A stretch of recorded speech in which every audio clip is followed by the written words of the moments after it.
On the celestial continent, in the howling forbidden land, atop a cliff, stood the ancient demon Chu, surrounded by numerous enemies. A strong bald man shouted, declaring that even though the demon Chu had spent his life killing people and committing evil deeds, today would be the day of his death. A woman was furious with the demon Chu because he had killed her sister. Everyone there was seeking revenge, as Chu was the greatest villain. Suddenly someone called out to him, and when he turned, he saw a woman flying on her sword. She asked if he was regretful now that everyone was against him. This woman was named Mengdi. She was the master of the rising sky peak of the Taisu Holy Land. Chu began to laugh and asked if she really thought he was remorseful, as he had spent his entire life cultivating and fighting, and among those in the same domain, Chu was still superior. He said that the only thing he regretted was how merciless time was, and that if he had another 1,000 years, no one would dare to go against him. This angered Mengdi, and she said that since Chu had no regrets, he could not blame her for being ruthless. She then began to use her sword technique. She called everyone else who wanted revenge against Chu and ordered them all to attack Chu together to kill him. Chu began forming several seals with his left hand. When Chu finished making the seals, he smiled.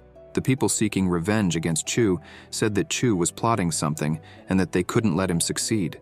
They used the heavenly Dharma, surrounded Chu, and struck at him. Using the 3,000 worlds ability, Chu took the blow head-on. All wounded, Chu started laughing, and with a sinister expression, said that the emperor lamented not becoming immortal and achieving longevity. But he, Chu, would never lament anything. Chu stabbed his sword into the ground, and suddenly, a massive explosion of energy occurred, destroying everything around him. But in the end, Chu died. The people who wanted revenge against Chu wondered if he had sacrificed himself. The old man with a beard said it was a pity because if Chu had gone to the Tianyuan Great Wall and killed wild beasts, he would have become a great general of the human race. At the end of the day, after that battle against Chu, people said he had sacrificed himself.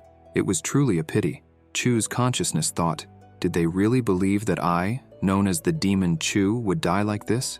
In the Taisu Holy Land, there are 18 peaks, and the masters of the prosperous sky, rising sky, and sword sky peaks were the strongest in the entire Holy Land and were located in the upper holy domain. The masters of the remaining peaks were located in the lower holy domain. A month later, at Rising Sky Peak, in the mansion of the peak's heir disciple, Chu smiled and said he was back. Chu said that before he was reborn, he was a university student, and to resurrect, he had already thought of thousands of methods, so his death had been entirely calculated. Chu smiled and thought that his preparation had been meticulous. How could they think he would die so easily? Chu stood up and realized that he was in the Taisu Holy Land and said he was destined to be there. A system screen appeared saying, "User resurrection detected. System function has changed. Please choose one of the new functions below. 1. Destiny villain. As long as you commit evil, you will receive rewards from the system. 2. Well-trained villain. Having died once and knowing all the sufferings, you now choose to hide and cultivate in secret to become strong and then return to commit evil." Chu thought that in his past life, he chose to be the destiny villain and committed countless evil deeds, but admitted it had been a lot of fun. However, after everyone started hunting him, it became a nuisance. But in this reincarnation, he would choose a different path. He would become strong in secret and then destroy the world, aiming to become a sacred disciple. Chu chose the well-trained villain function. New function selected. Loading. New function loading complete. Chu tells the system to open the status panel and thinks about what his body would be like in this life. The system opens the status window. User. Chishu. Identity. Heir disciple of Rising Sky Peak. Domain. None. Destroyed. Qualifications. 17. Normal. Cultivation method. Because the user's soul is very strong and took over this body, the strength and methods were erased. Luck value. Less than 18. Bad luck. Cultivation points. 0. Combat power. Slightly stronger than a chicken.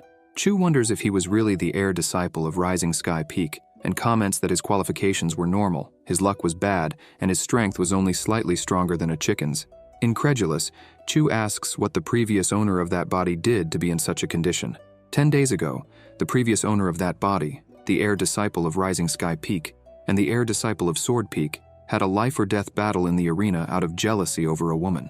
In the arena, the heir disciple of Rising Sky Peak was defeated with a single blow and had his cultivation destroyed, suffering unimaginable humiliation. After discovering what had happened, Chu comments that the former owner of the body was utterly ridiculous, getting beaten up like a side character because of jealousy. But now that the body was his, The former owner's enemies were also his enemies, and he would avenge him. Chu declares that they should wait, for he would cultivate until that body became invincible.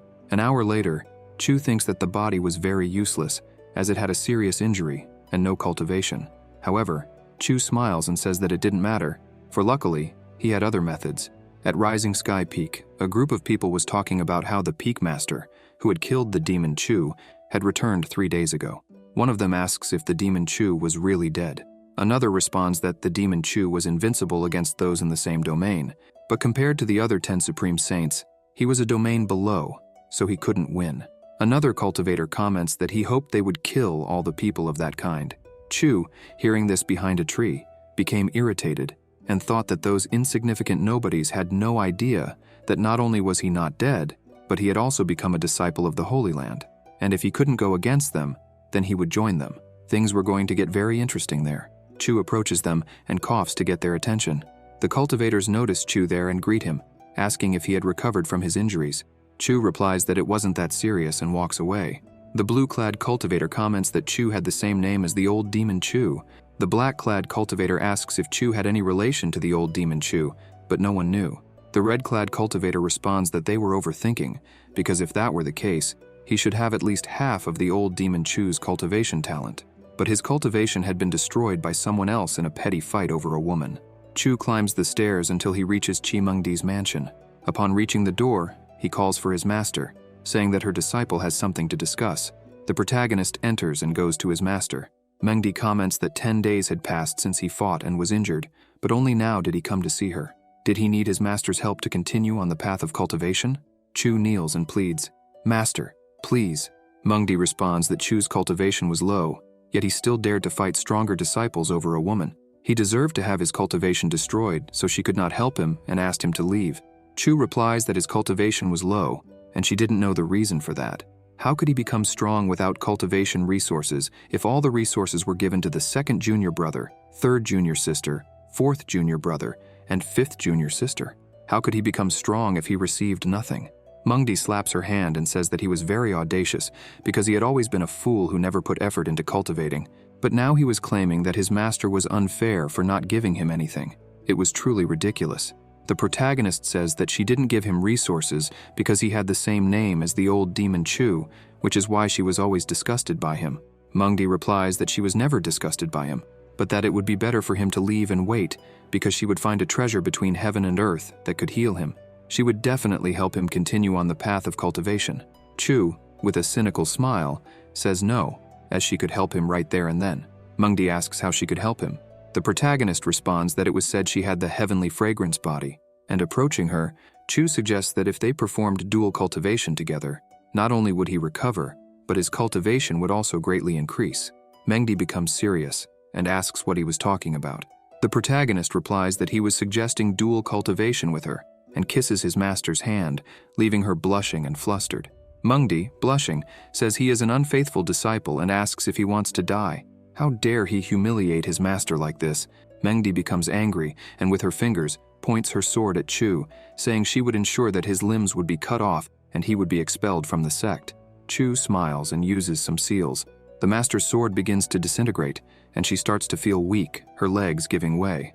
Mengdi asks what is happening as she cannot use her superior saint cultivation and ends up collapsing on the ground.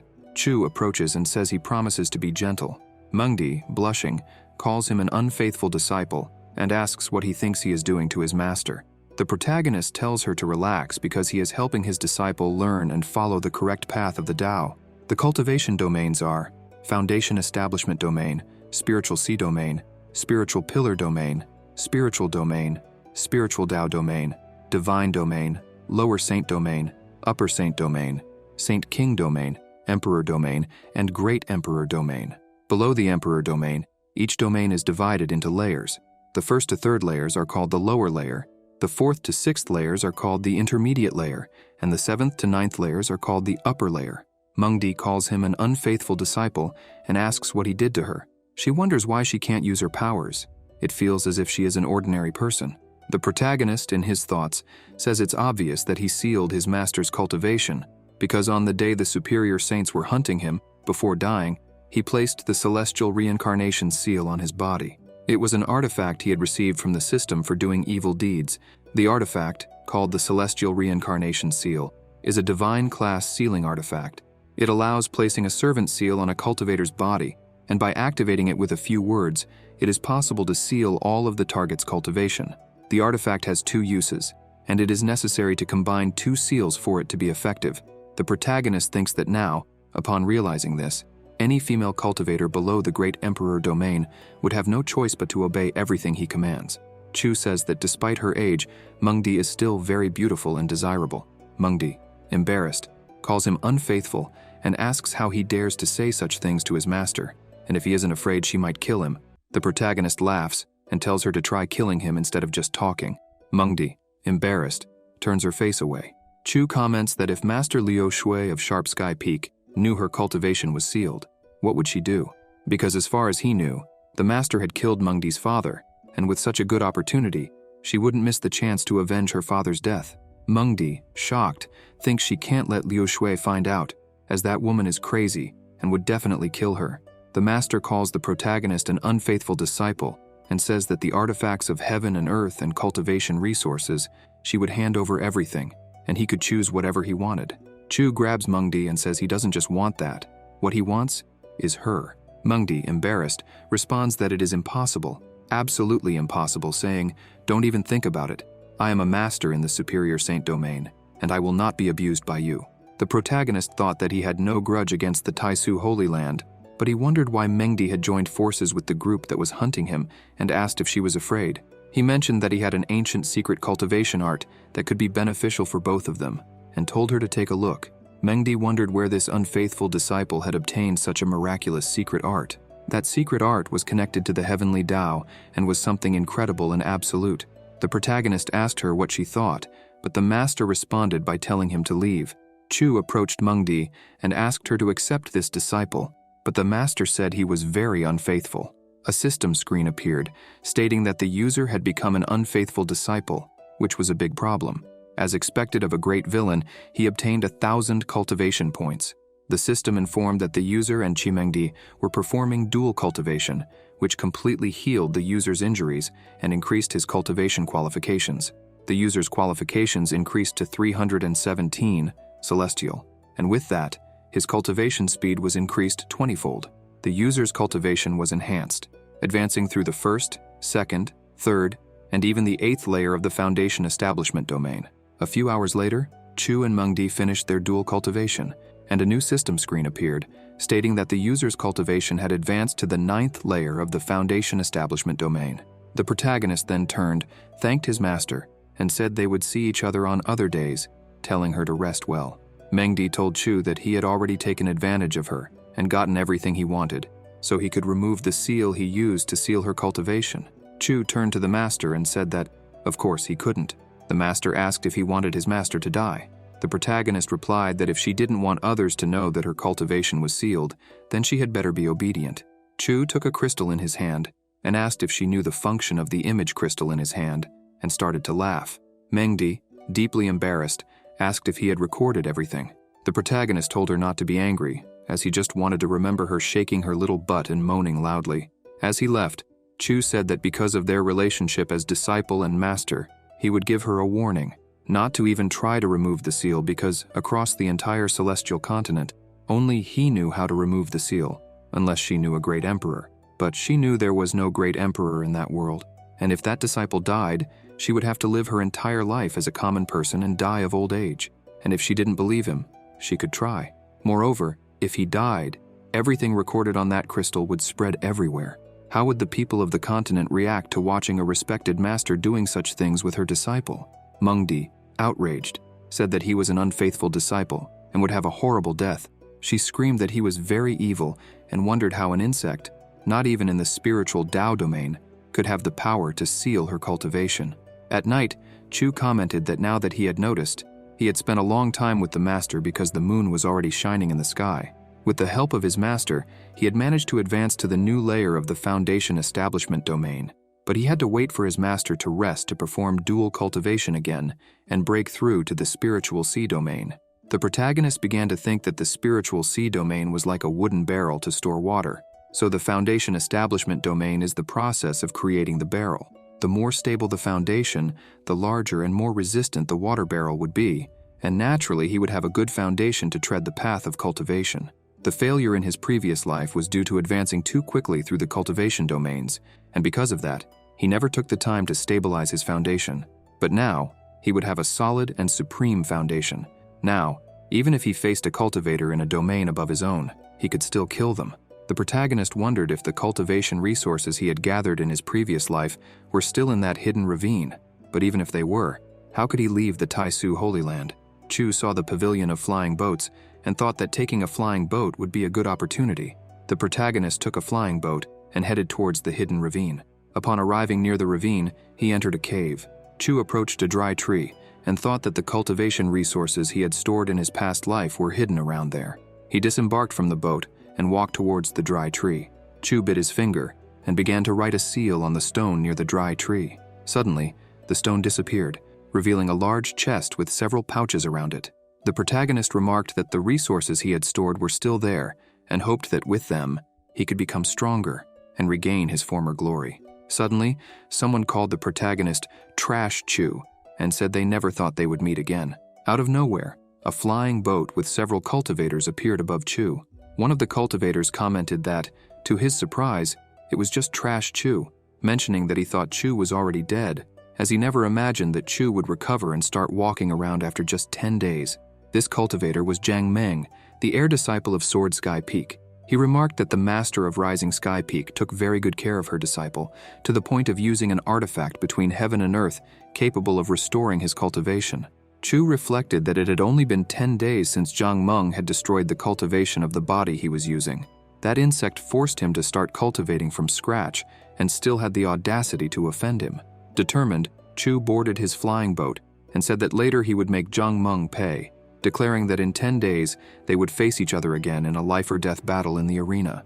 Surprised, Meng asked the other cultivators if he really heard that, and they, laughing, confirmed that Chu said he wanted to fight another life-or-death battle in the arena against Jiang Meng.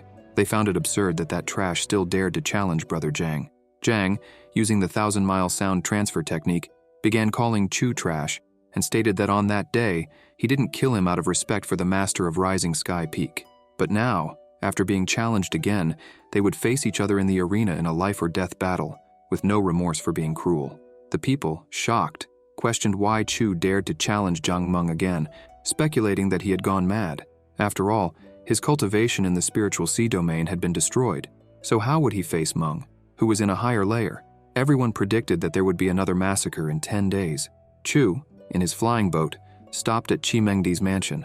He commented that his master's mansion was full of spiritual power and decided to stay there to cultivate, believing that his master wouldn't mind since everything that was hers was also his. Upon entering Mengdi's mansion, Chu called her beautiful and said he had returned to see her again. Mengdi asked what he was doing there so late, and Chu responded by asking what she meant by that question. When the master asked him not to come closer, Chu, already near her, commented that he knew how to do worse things and asked if she wanted to see. Chu began making several arrangements and activated them, surrounding Mengdi's entire mansion. The master, surprised, asked if he had inherited the ancient Tao of arrangements, to which Chu replied that she had a keen eye and asked if she wanted to learn, questioning what she had to offer in exchange for that knowledge. Mengdi crossed her arms and said she wasn't interested in learning. Chu then declared that if that was the case, he would go into seclusion to cultivate, and if the master felt hungry, he had brought something for her to eat, reminding her that with her cultivation sealed, she was a common human and needed to eat to survive. The master turned her face away, blaming him for everything and vowing that someday she would kill him.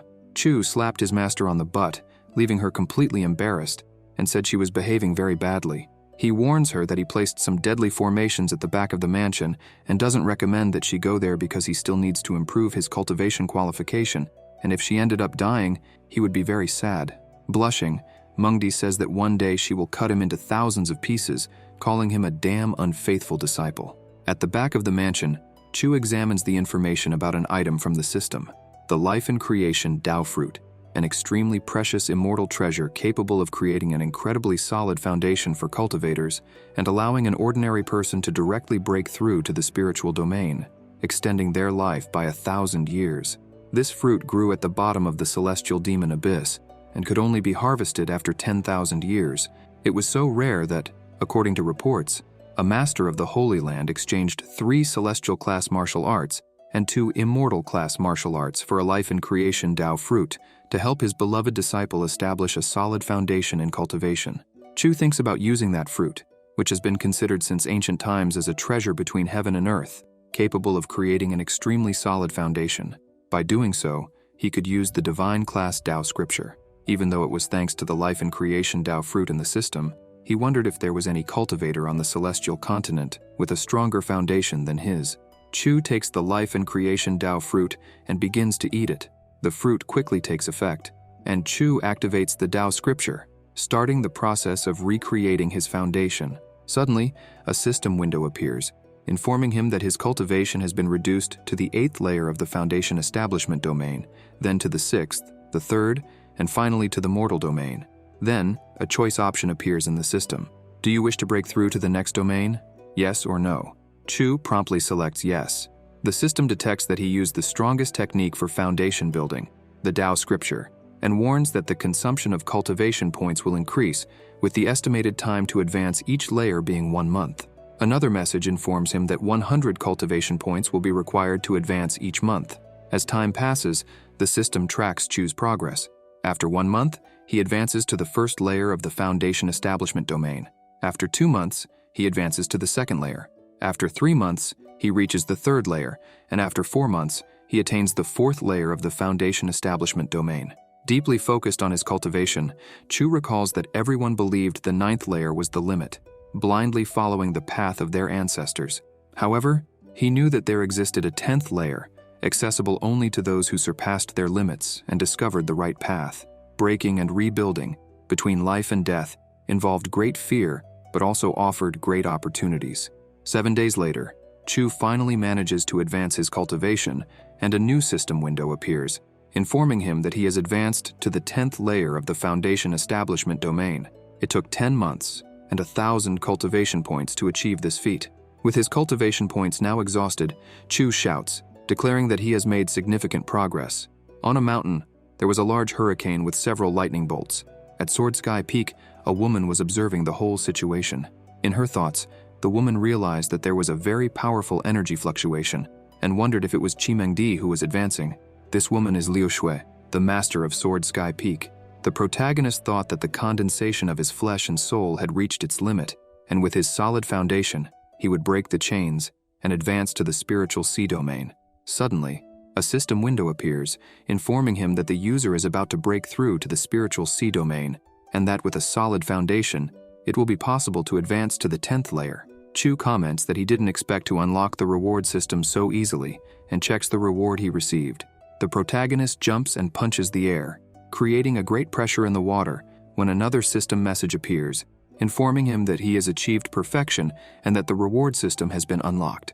The system congratulates the user on receiving the sacred primordial body. Chu is shocked and wonders what this sacred primordial body is. The system informs him that the sacred primordial body requires a large amount of resources to be cultivated. Then the system alerts that the sacred primordial body is now fusing with the user. Frustrated, Chu exclaims, asking what the hell is happening. The system then informs him that the fusion of the sacred primordial body has been successfully completed. Chu laments, saying that he had consumed many resources to break through to the spiritual sea domain, and now he had the sacred primordial body. He complains about the damn system, asking how he is supposed to cultivate now. Suddenly a new system window appears, explaining the advantages of the sacred primordial body. During the primordial era, it was an invincible physique against those of the same level and unmatched against those of stronger levels, being the most powerful physique a human could achieve. However, the system also points out the weaknesses of the sacred primordial body. At the end of the primordial era, the laws of heaven and earth changed, and cultivating the sacred primordial body requires many resources. Even using all the resources of the Holy Land, it would be very difficult to reach the initial stages, causing stagnation in the user's foundation. In conclusion, the system states that nowadays, the sacred primordial body is useless. However, the system encourages Chu not to be discouraged, suggesting that if there are no resources, he should steal, rob from everyone he can, and kill all his enemies. The system believes it can fully develop the sacred primordial body if cultivation points are converted into resources. The protagonist asks how he would know how many cultivation points are needed to achieve this, and how he could exchange the cultivation points. The system then opens the profile window. User: Chushu. Identity: heir of Rising Sky Peak. Cultivation: first layer of the spiritual sea domain. Constitution: sacred primordial body. Qualifications: 317 celestial. Cultivation techniques: Daojing Foundation. Initial chapter cultivation points: 0. Luck: less than 18 black. Can absorb luck by killing those who have it. Note: luck affects your situation. People with luck can grow strong without much effort. Combat evaluation: 19 times stronger compared to people of the same cultivation.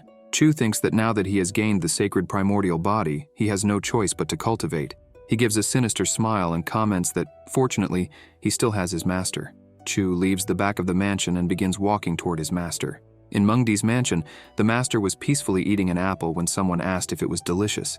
Mengdi responded that yes, it was delicious. When she realized who was speaking, she became angry and called him an unfaithful disciple. Chu commented that a few days without seeing her felt like seasons had passed. The protagonist sniffed his master and asked how long it had been since she last took a bath. Mengdi, irritated, responded that if he hadn't placed deadly formations at the back of the mansion, she would have a place to bathe. Chu took his master's hand and admitted that it was the fault of this disciple, offering to give her a bath. He reassured her, saying not to worry because he still liked her, even if she hadn't bathed. Mengdi asked what he planned to do with her at the back of the mansion. Chu said that, as expected of someone with the celestial fragrance body, her skin was so white and soft, even after a few days without bathing. The master, completely embarrassed, called him an unfaithful disciple. The protagonist kisses his master's hand and asks her to improve his talent and let him wash her back. The master, blushing deeply, turns her face away and calls him a damn unfaithful disciple. But soon she realizes someone is outside. In the outer pavilion of Mengdi's mansion, outside, stood Tian Jin, the master of prosperous Sky Peak. Jin calls out to Mengdi and asks if she had gone into seclusion to cultivate. Mengdi responds and apologizes, explaining that she had some issues with her cultivation and therefore couldn't come out to meet him. Suddenly a system window appears saying, "My God, the user is very bad and has once again taken advantage of his master to perform dual cultivation. Reward received: Azure Blood Sword." Jin tells his sister that he has a 7th grade healing pill, made by Feng Tian's disciple from Red Sky Peak, that could help her. Another system window suddenly appears saying, "Dual cultivation successfully completed. User's qualification increased by 100. Mengdi, with a trembling voice, says that she doesn't need it, as all she needs is a few days of rest. Another system window appears saying, "Dual cultivation successfully completed. User's qualification increased by 100. Jin says that's fine then, and asks if she knew that her disciple, Chu Xu, had challenged Zhang Meng from Sword Sky Peak to a life-and-death duel. He had heard that his younger sister's disciple was lazy and untalented, and he feared that if Chu lost, it would tarnish the honor of Rising Sky Peak. Mengdi, still with a trembling voice, says that she is aware of the challenge and that her disciple is responsible for his own actions, so she will let him handle it. Suddenly, a system window appears saying, "User's qualifications have reached 617 celestial. Therefore, cultivation speed will be increased by 25 times. Tianjin says that his younger sister has her own considerations, and that he was intruding. He mentions that the name of the song he is playing is Courting the Phoenix, and that he was inspired by the moon's glow a few nights ago. He then says he will play it for his younger sister." Chu and Mengdi were lying down while listening to the music. Mengdi, blushing, thought that even while she was talking with her elder brother Tianjin, her disciple didn't stop doing those things to her. Chu comments that Master Tianjin is really amazing with the flute, and he almost wanted to give him a like. The master tells her disciple to go to hell. The protagonist, with a sinister smile, says that seeing how close they were, he wouldn't mind borrowing some cultivation resources. Suddenly, a system window appears saying, "The user is very wicked. In addition to taking advantage of his master, he also took the cultivation resources. Very wicked. Reward: 500 cultivation points." In the Blue Butterfly Mansion, Chi Mengdi's residence, Chu comments that all the pills present are only 4th grade. The 5th grade ones, being rare, were not available. Mengdi replies that complaining won't help since she cannot open her storage ring to retrieve other treasures, while the seal he placed on her remains. The protagonist responds that it doesn't matter, as there are already plenty of resources there, so it's better than nothing. He thanks his master and leaves. The master considers asking the Holy Land Master for help. Perhaps she could remove the seal. However, Mengdi thoughtfully decides against it because Chu mentioned that only he could remove it, and if she tried, he would know and might leave. The master, unwilling to accept her fate, wonders if she will remain immortal forever until she dies of old age. No, she is Chi Mengdi. She cannot accept that destiny. The master retrieves a hidden mask and says that fortunately, before her unfaithful disciple sealed her cultivation, she managed to remove and store a treasure. Moreover, he didn't search thoroughly. If he had, he would have taken the bronze fox mask. Even though it couldn't restore her cultivation level, she would use the mask to erase her presence, because as long as she had no contact with others, no one would know her cultivation had been sealed. This way, none of her enemies would hunt her down. Mengdi recalls that the mask belonged to the old demon. When he was being hunted, he dropped it. It's a pity that old demon Chu died after 100 years of cultivation. He had a great future, and if he had cultivated correctly, he wouldn't have been hunted and killed. But that matter doesn't matter now, as it's in the past. She still needs to find a way to remove that seal as soon as possible. Otherwise, she would be nothing more than a slave for him to use and enjoy. Chu senses something. In his room, he thinks that his master finally put on the bronze fox mask. It's a good thing she did because it would be difficult for him to grow stronger if someone discovered her cultivation was sealed. He feels very proud of his master.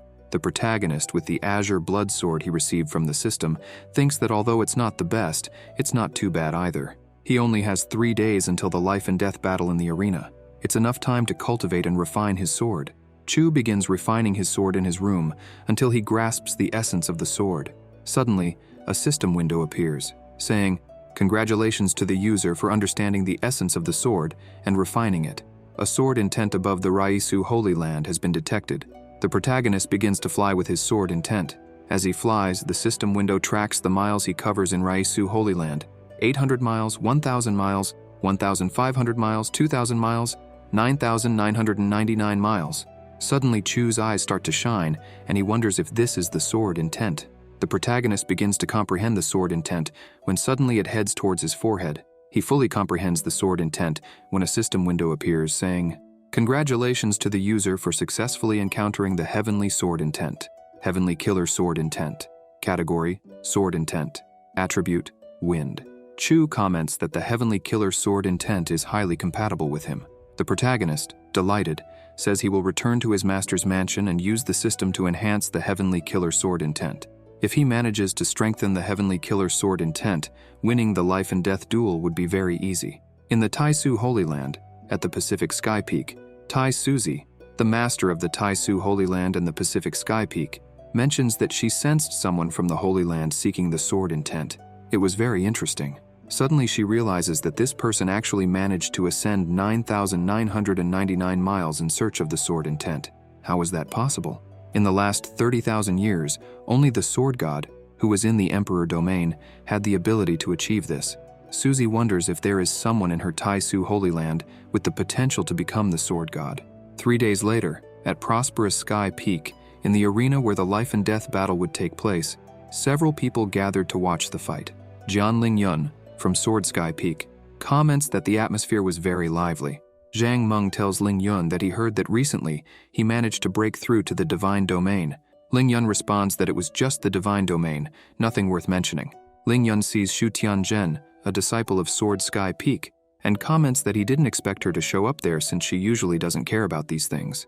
Shu Tianzhen responds that this matter started because of her, so it was obvious she would attend. After all, Chu Xiu was dear to her, and she didn't want him to die there. Jian Lingyun, intrigued, thinks that Chu was a worthless person and had nothing special, but his younger sister Shu really appreciated him a lot. Meng comments to Tianzhen that it was impossible even for her to save a man who wanted to die. A bystander says that Chu was very weak, but even so, he had the courage to challenge Brother Zhang. He really wanted to die. Other bystanders say that Chu didn't show up because he was afraid, and they didn't understand how the rising sky peak could tolerate him and still call him an elder brother. Tao Yao, the fifth disciple of Rising Sky Peak, tells the bystanders that praising the strong and humiliating the weak was what their master taught them.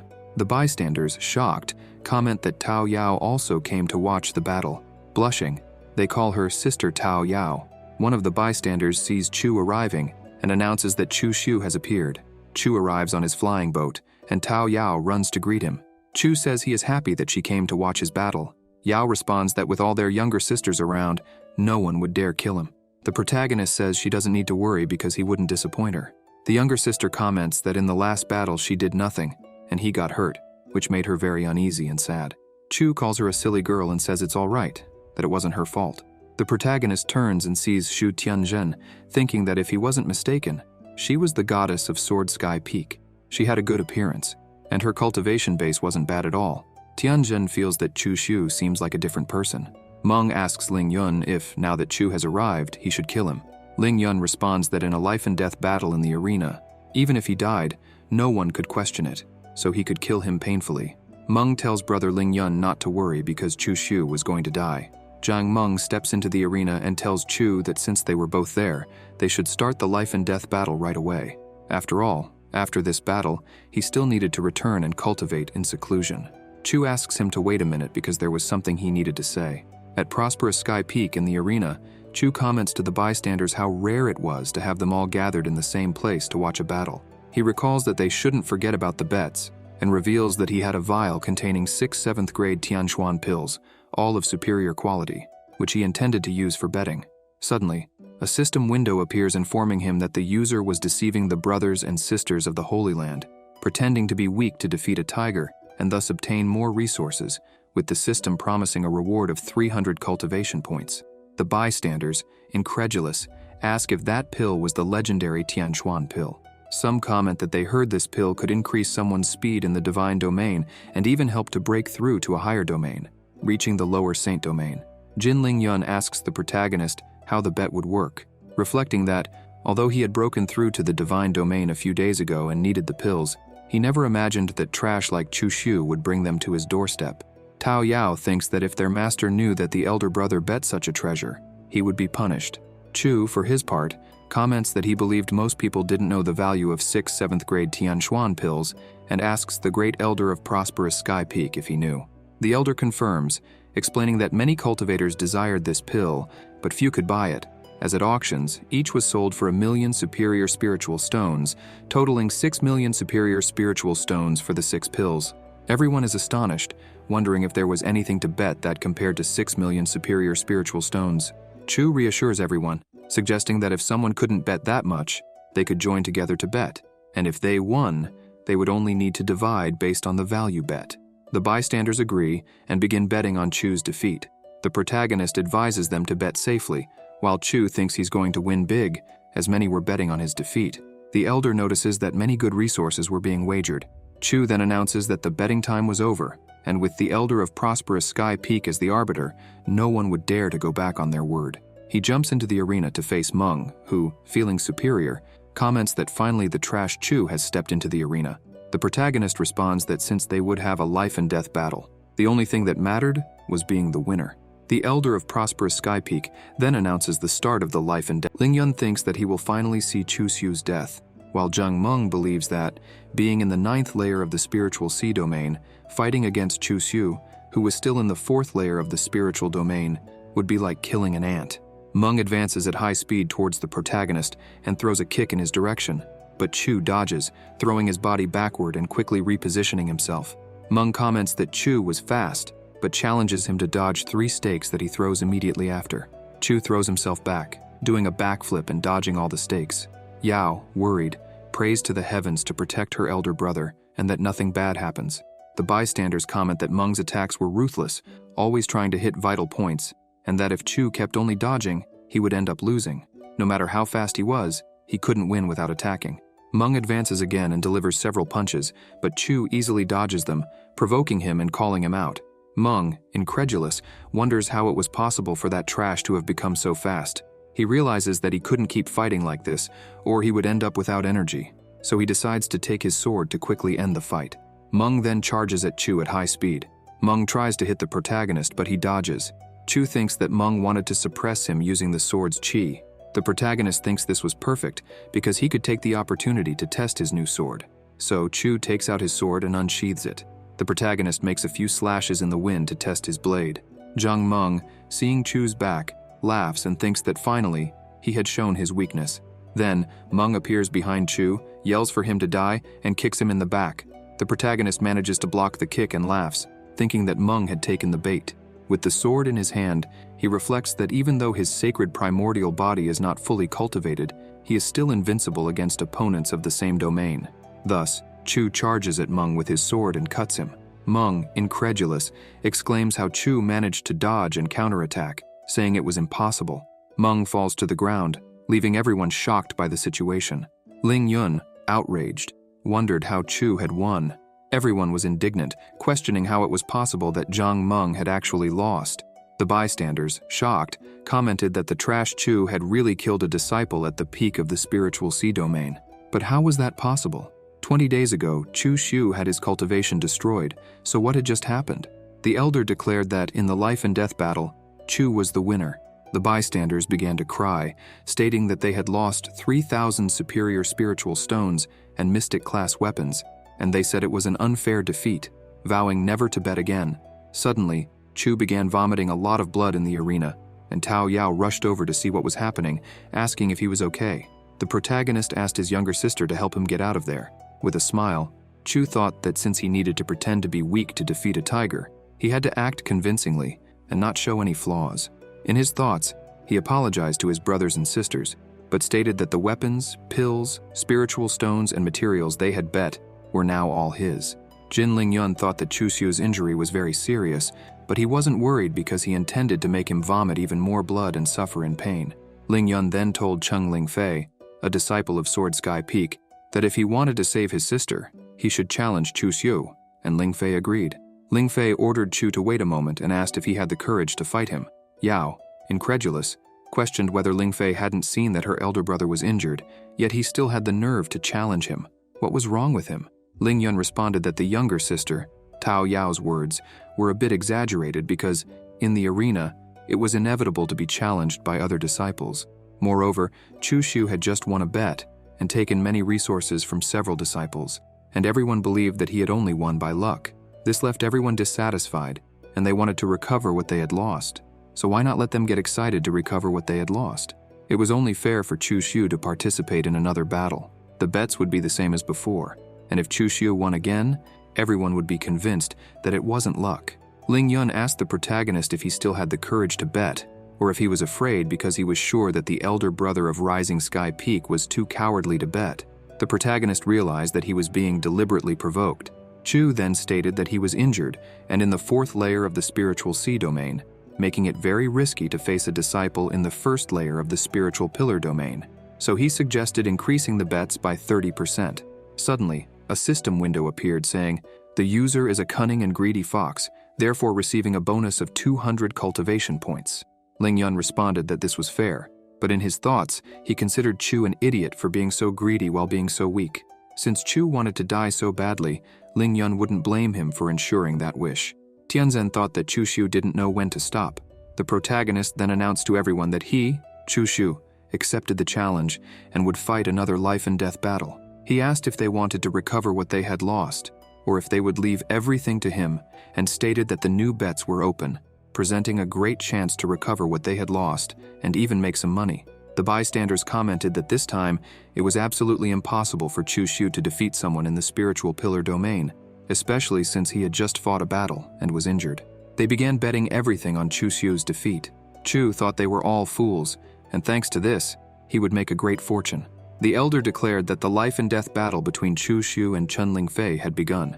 Yao, worried about Chu, told him to be careful, but the protagonist reassured her, saying not to worry. Ling Fei then stated that he didn't want to step into the arena to fight him, but he didn't have much choice. Chu asked why, and Ling Fei responded that his younger sister had returned severely injured from a mission and needed cultivation materials and a very rare treasure to survive, and brother Ling Yun had that treasure. So for the sake of his younger sister, he needed to defeat him, and he apologized if he hurt him. After all, swords are blind and can easily injure someone. Chu replied that the story was very moving, but it was a pity because now that he had stepped into the arena for a life and death battle, it didn't matter if he lived or died.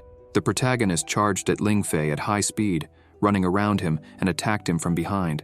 Ling Fei defended his attack and asked how he dared to make a sneak attack. Chu appeared beside him and told him not to worry because he would take good care of his younger sister so that Ling Fei could rest in peace. Then, he stabbed him with his sword. The protagonist unleashed a chi attack on his back and sent him flying.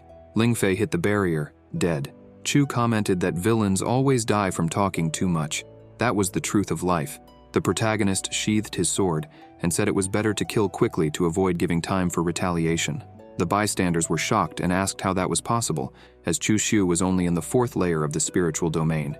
Yet he easily defeated Chen Lingfei. The skill Chu Xiu used, the mythical class Living Shadow, allowed him to summon 7 shadow clones and use each one to attack the enemy, something only someone who mastered the skill could do.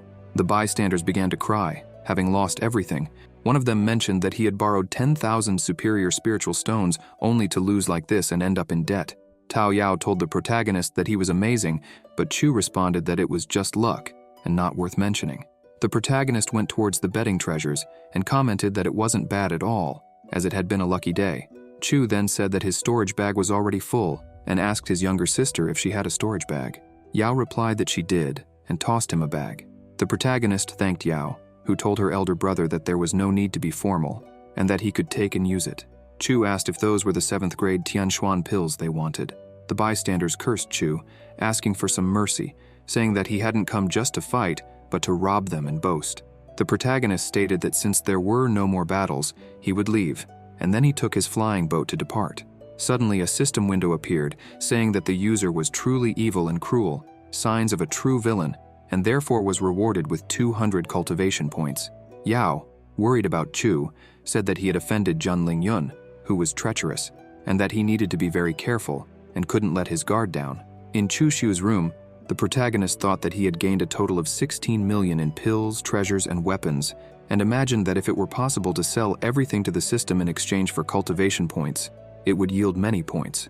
Chu began trading the weapons with the system when a window appeared saying that the mortal class thick sword had been successfully sold, and he had received 1 cultivation point. The protagonist got angry, complaining that he had only earned 1 cultivation point. Chu asserted that this couldn't be true, that the system had made a mistake, because the last time he had earned 5 cultivation points for trading something, so he didn't understand why he had only received 1 point this time. Suddenly, a system window appeared stating that as the user's cultivation level increases, the items also need to be of higher quality, and that a mortal class item would now only yield 1 point. Another system window appeared, stating that the cultivation points to be obtained can also vary based on quality. Then a new window popped up, saying that the user tried to be clever by offering low-quality items to accumulate many cultivation points, but that this wouldn't work.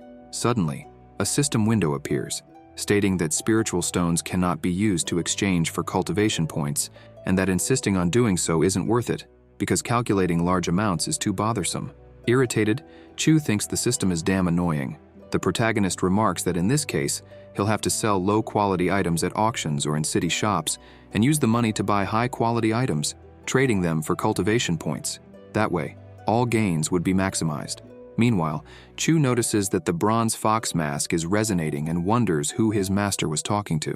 At the Pacific Sky Peak, Mengdi is conversing with the Sacred Land Taisu master, questioning if it's true that her disciple, Chu Xiu, ascended to the deepest parts of the heavens and entered the initial land to obtain a celestial sword intent.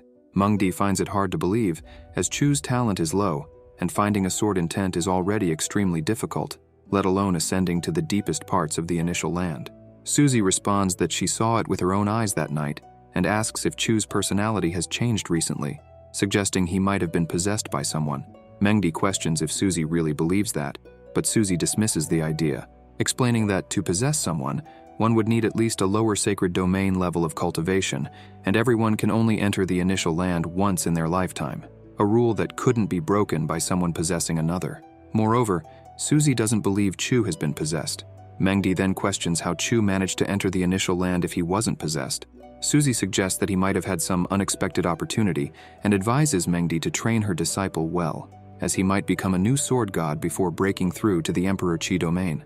Mengdi agrees, but at the same time wonders, train him well. What other way would he have to cultivate? Hadn't she already become a slave for that unfaithful disciple to use whenever he wanted to increase his cultivation and qualifications? Outside, Chu thinks that now that Suzy mentioned it, he and his master would have a long conversation during the night. Inside Mengdi's mansion, the protagonist tells his master that he needs advice, and Mengdi asks why he hid that from her. Surprised, Chu asks what exactly he hid. The master responds that he found a celestial sword intent. The protagonist places his hand on his master's waist and asks how she knew about that. Mengdi explains that the Sacred Land Taisu master is sovereign within the Sacred Land and can control the rules of space and the meaning of every energy fluctuation within the Sacred Land, making it impossible to hide it from her. Chu understands and asks what the Sacred Land master decided. He's a genius and should diligently cultivate with his master's help. The master responds that even within the Sacred Land Taisu, nothing is absolute, and like flowers cultivated in greenhouses, everyone needs to rely on themselves to achieve the desired results. Chu agrees, but approaches Mengdi, saying he's not there just to use his own strength to obtain resources. However, the master rebukes him, saying, "No, unfaithful disciple, not today." The protagonist replies that today, yes, because after all, he had nothing else to do. So, he decided to ask his master to help that disciple with cultivation. A system window appears, stating that the user is truly very wicked, because even though the master didn't want to, he's engaging in dual cultivation with her again. As a special reward, the system grants him a 6th grade superior poison pot. Then, the system window indicates that the user's talent increased by 100 points 3 times in a row. 3 hours later, another window appears, informing him that the user's qualifications increased to 917 celestial, which boosted the cultivation speed by 31 times.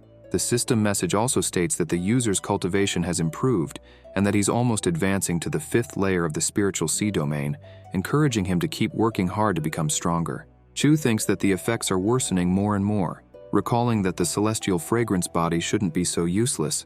He wonders if this is happening because his master's cultivation is sealed and considers the possibility of trying to release the seal next time to see if there's any improvement.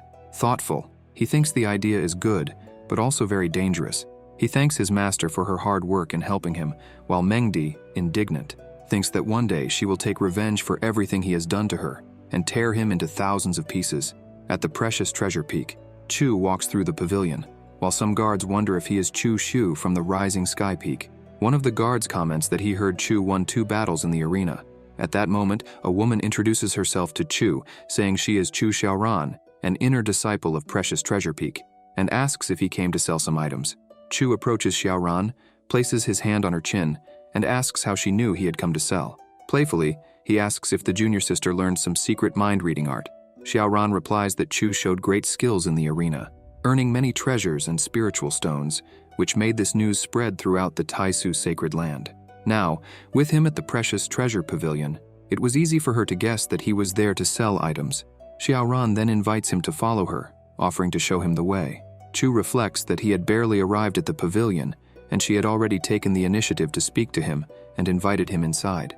He wonders what her purpose might be in doing this before he even entered the pavilion. Xiaoran notices that after entering the Precious Treasure Pavilion, Chu only observes the goods without buying anything, and she can't guess what he is thinking. Meanwhile, Chu thinks that a mortal-class weapon costs 50 superior spiritual stones, but exchanging it in the system would only yield 2 cultivation points. On the other hand, mortal-class spiritual herbs of the same value could be exchanged for 10 cultivation points, while a 2nd-grade spiritual pill could be exchanged for 15 points. Chu realizes that the higher the concentration of spiritual energy, the greater the number of points he could exchange in the system. If he exchanged something with a large amount of spiritual energy, like a human cultivator, he could exchange it for the maximum number of points possible. Suddenly, a system window appears, praising Chu for his genius in thinking of something so cruel. The system message states that he is truly worthy of being the villain chosen by the system and rewards him with the black-silver flying boat, a land-class item. However, the system laments that although the idea is incredible and innovative, it's not possible to exchange human beings for cultivation points. Chu thinks that it's really a shame.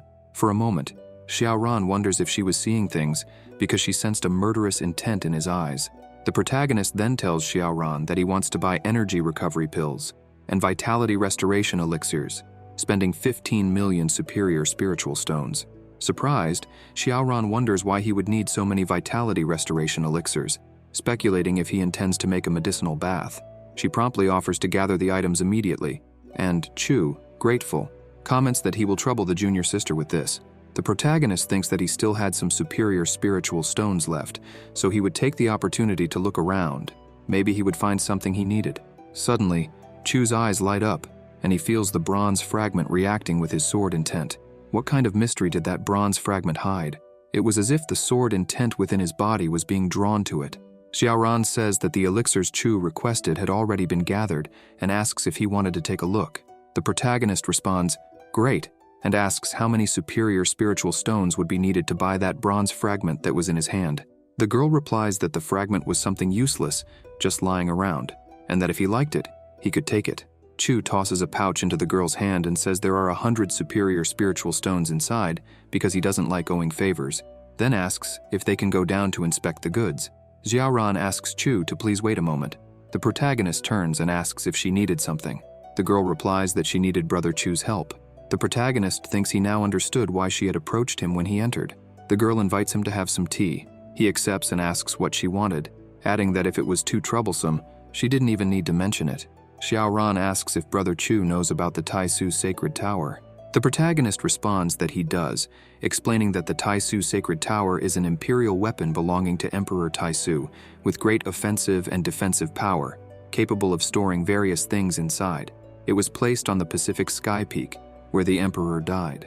It's not only something that protects the entire Taisu sacred land, but also the best place for disciples to cultivate and train. In the tower, disciples can test their combat power, talent, comprehension, and endurance. The higher they climb, the greater the benefits they receive. Xiaoran says her request is related to the Taisu Sacred Tower, and asks Chu if he knows that one of the 3 secret areas of the Taisu Sacred Land, the Savage Demon Secret Realm, will open in a month. Chu responds that he has been busy cultivating and hasn't paid attention to the news, but he had heard that the Savage Demon Secret Realm is a great place to hunt treasures.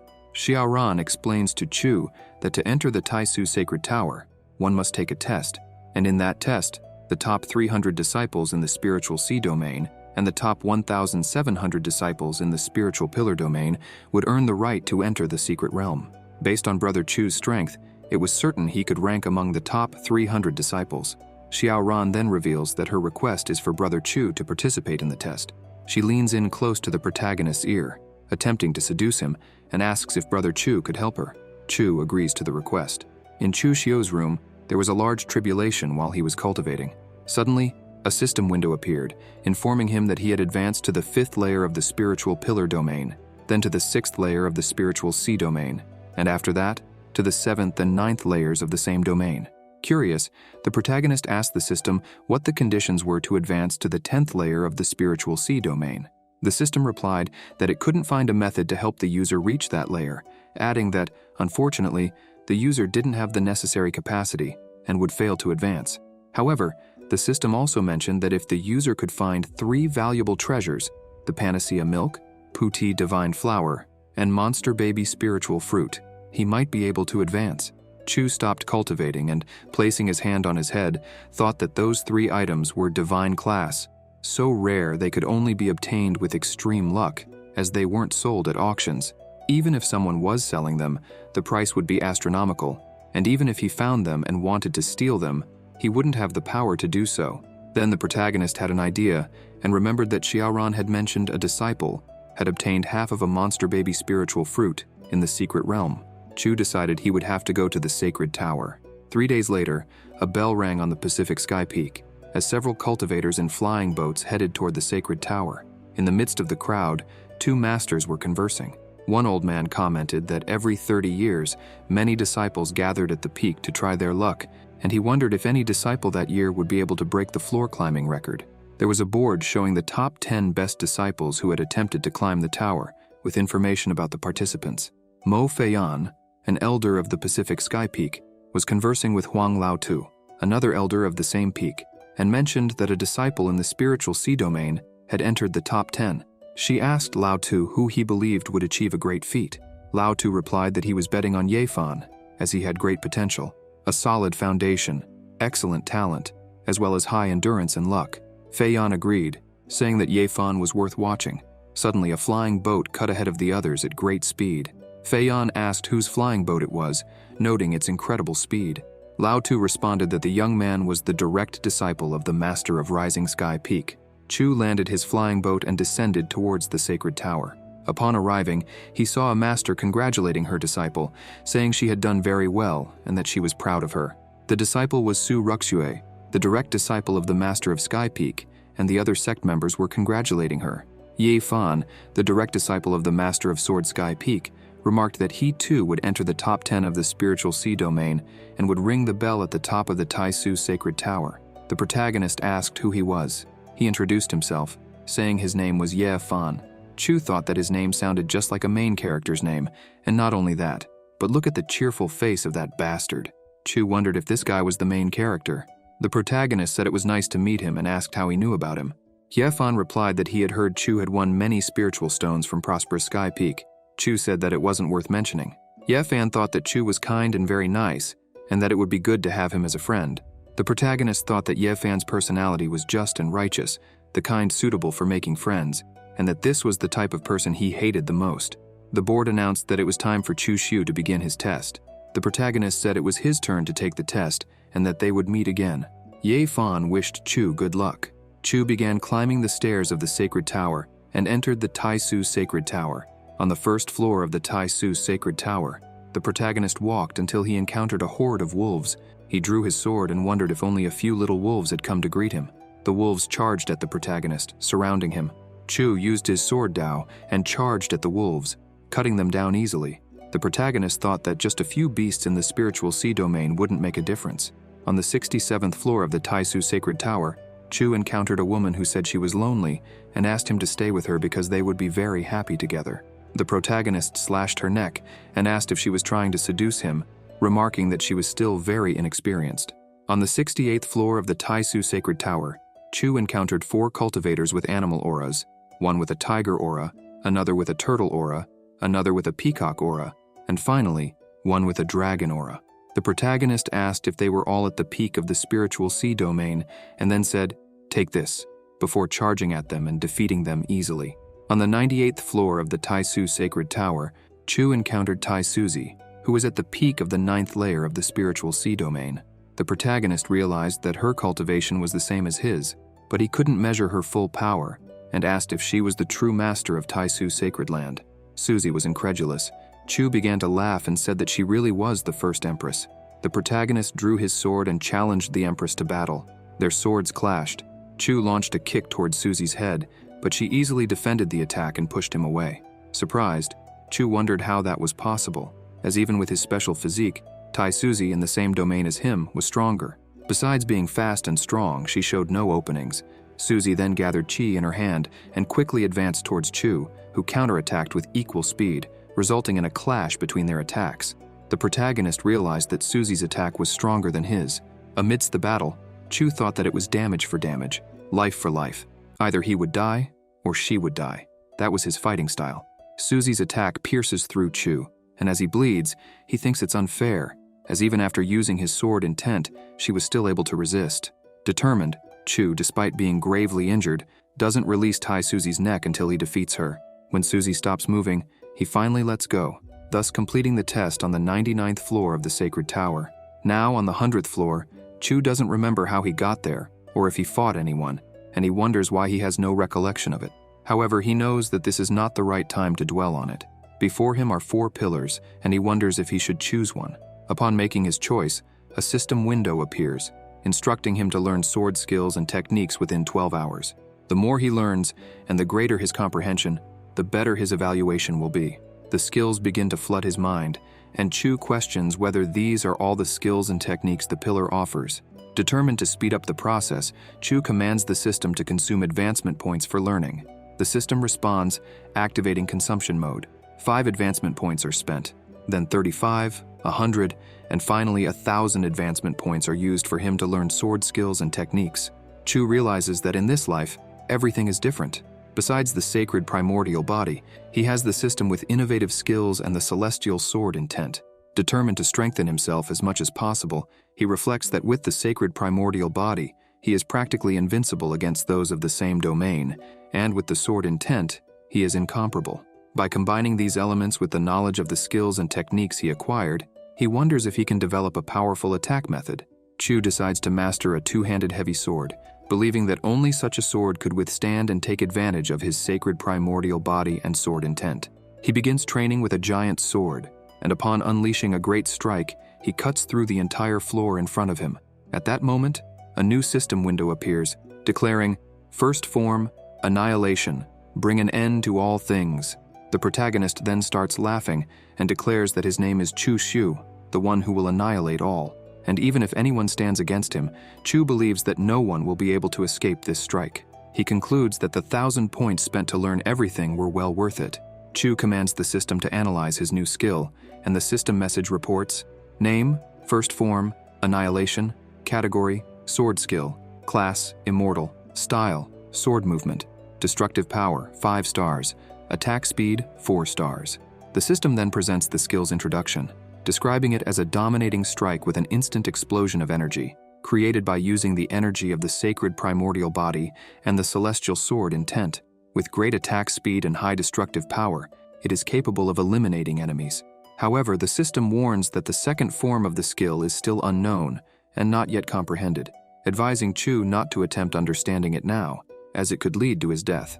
In the square in front of the Taisu Sacred Tower, Akira, Mengdi's nephew, is conversing with Xiaoran and asks if she really believes that Chu Xiu will be able to climb more than 80 floors and get the items he needs. He expresses the desire for this to end soon, so that he can have time to see his aunt Mengdi and ask for some pills. It had already been 10 days, and Chu Xiu still hadn't exited the tower, leading Akira to fear that he might have died inside, as every time the Taisu Sacred Tower opens, some disciples end up dying. Xiaoran, however, assures Akira that her older brother Chu Xiu will be fine. Then the Sacred Tower's bell begins to ring, announcing that someone had entered the top 10. Suddenly, on the stone that displays the top 10 rankings of the Sacred Tower, the name Chu Xiu from Rising Sky Peak appears. Everyone is shocked and falls silent.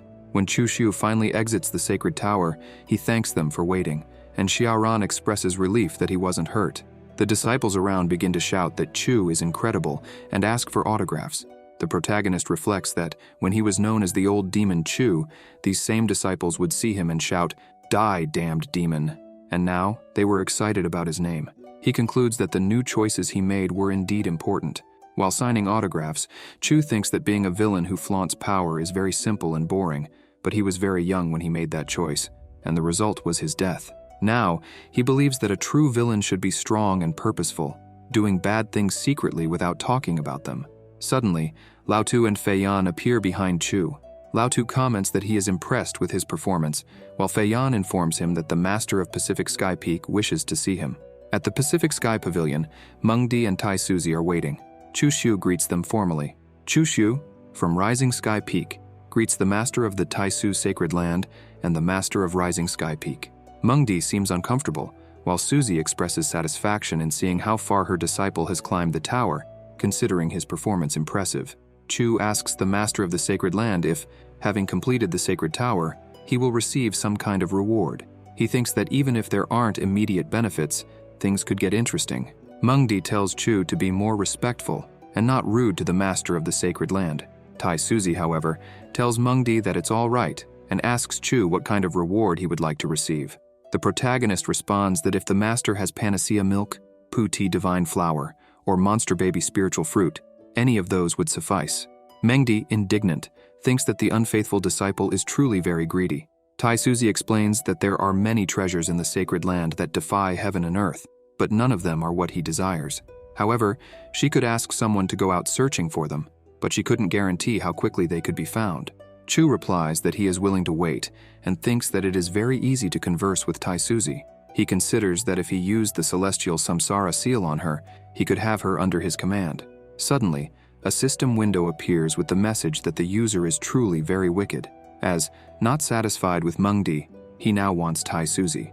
Without hesitation, Chu uses the celestial samsara seal on Tai Suzy. Another system window appears, informing him that the seal was successfully used and that Tai Suzy is now under the user's servant seal, still unaware of it. The system also informs him that there are no more uses of the seal left, as the first servant seal was on Chimengdi and the second on Tai Suzy.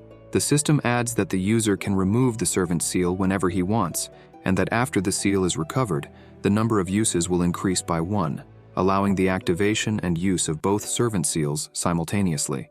Chu is shocked to learn that he can activate both seals simultaneously and imagines himself doing dual cultivation with Mengdi and Tai Suzy. Suddenly, another system window appears. declaring that the user is indeed the predestined villain, daring to imagine doing dual cultivation with the master of the sacred land and Chi Mengdi. As a reward for his evil thoughts, Chu receives the basic alchemy book.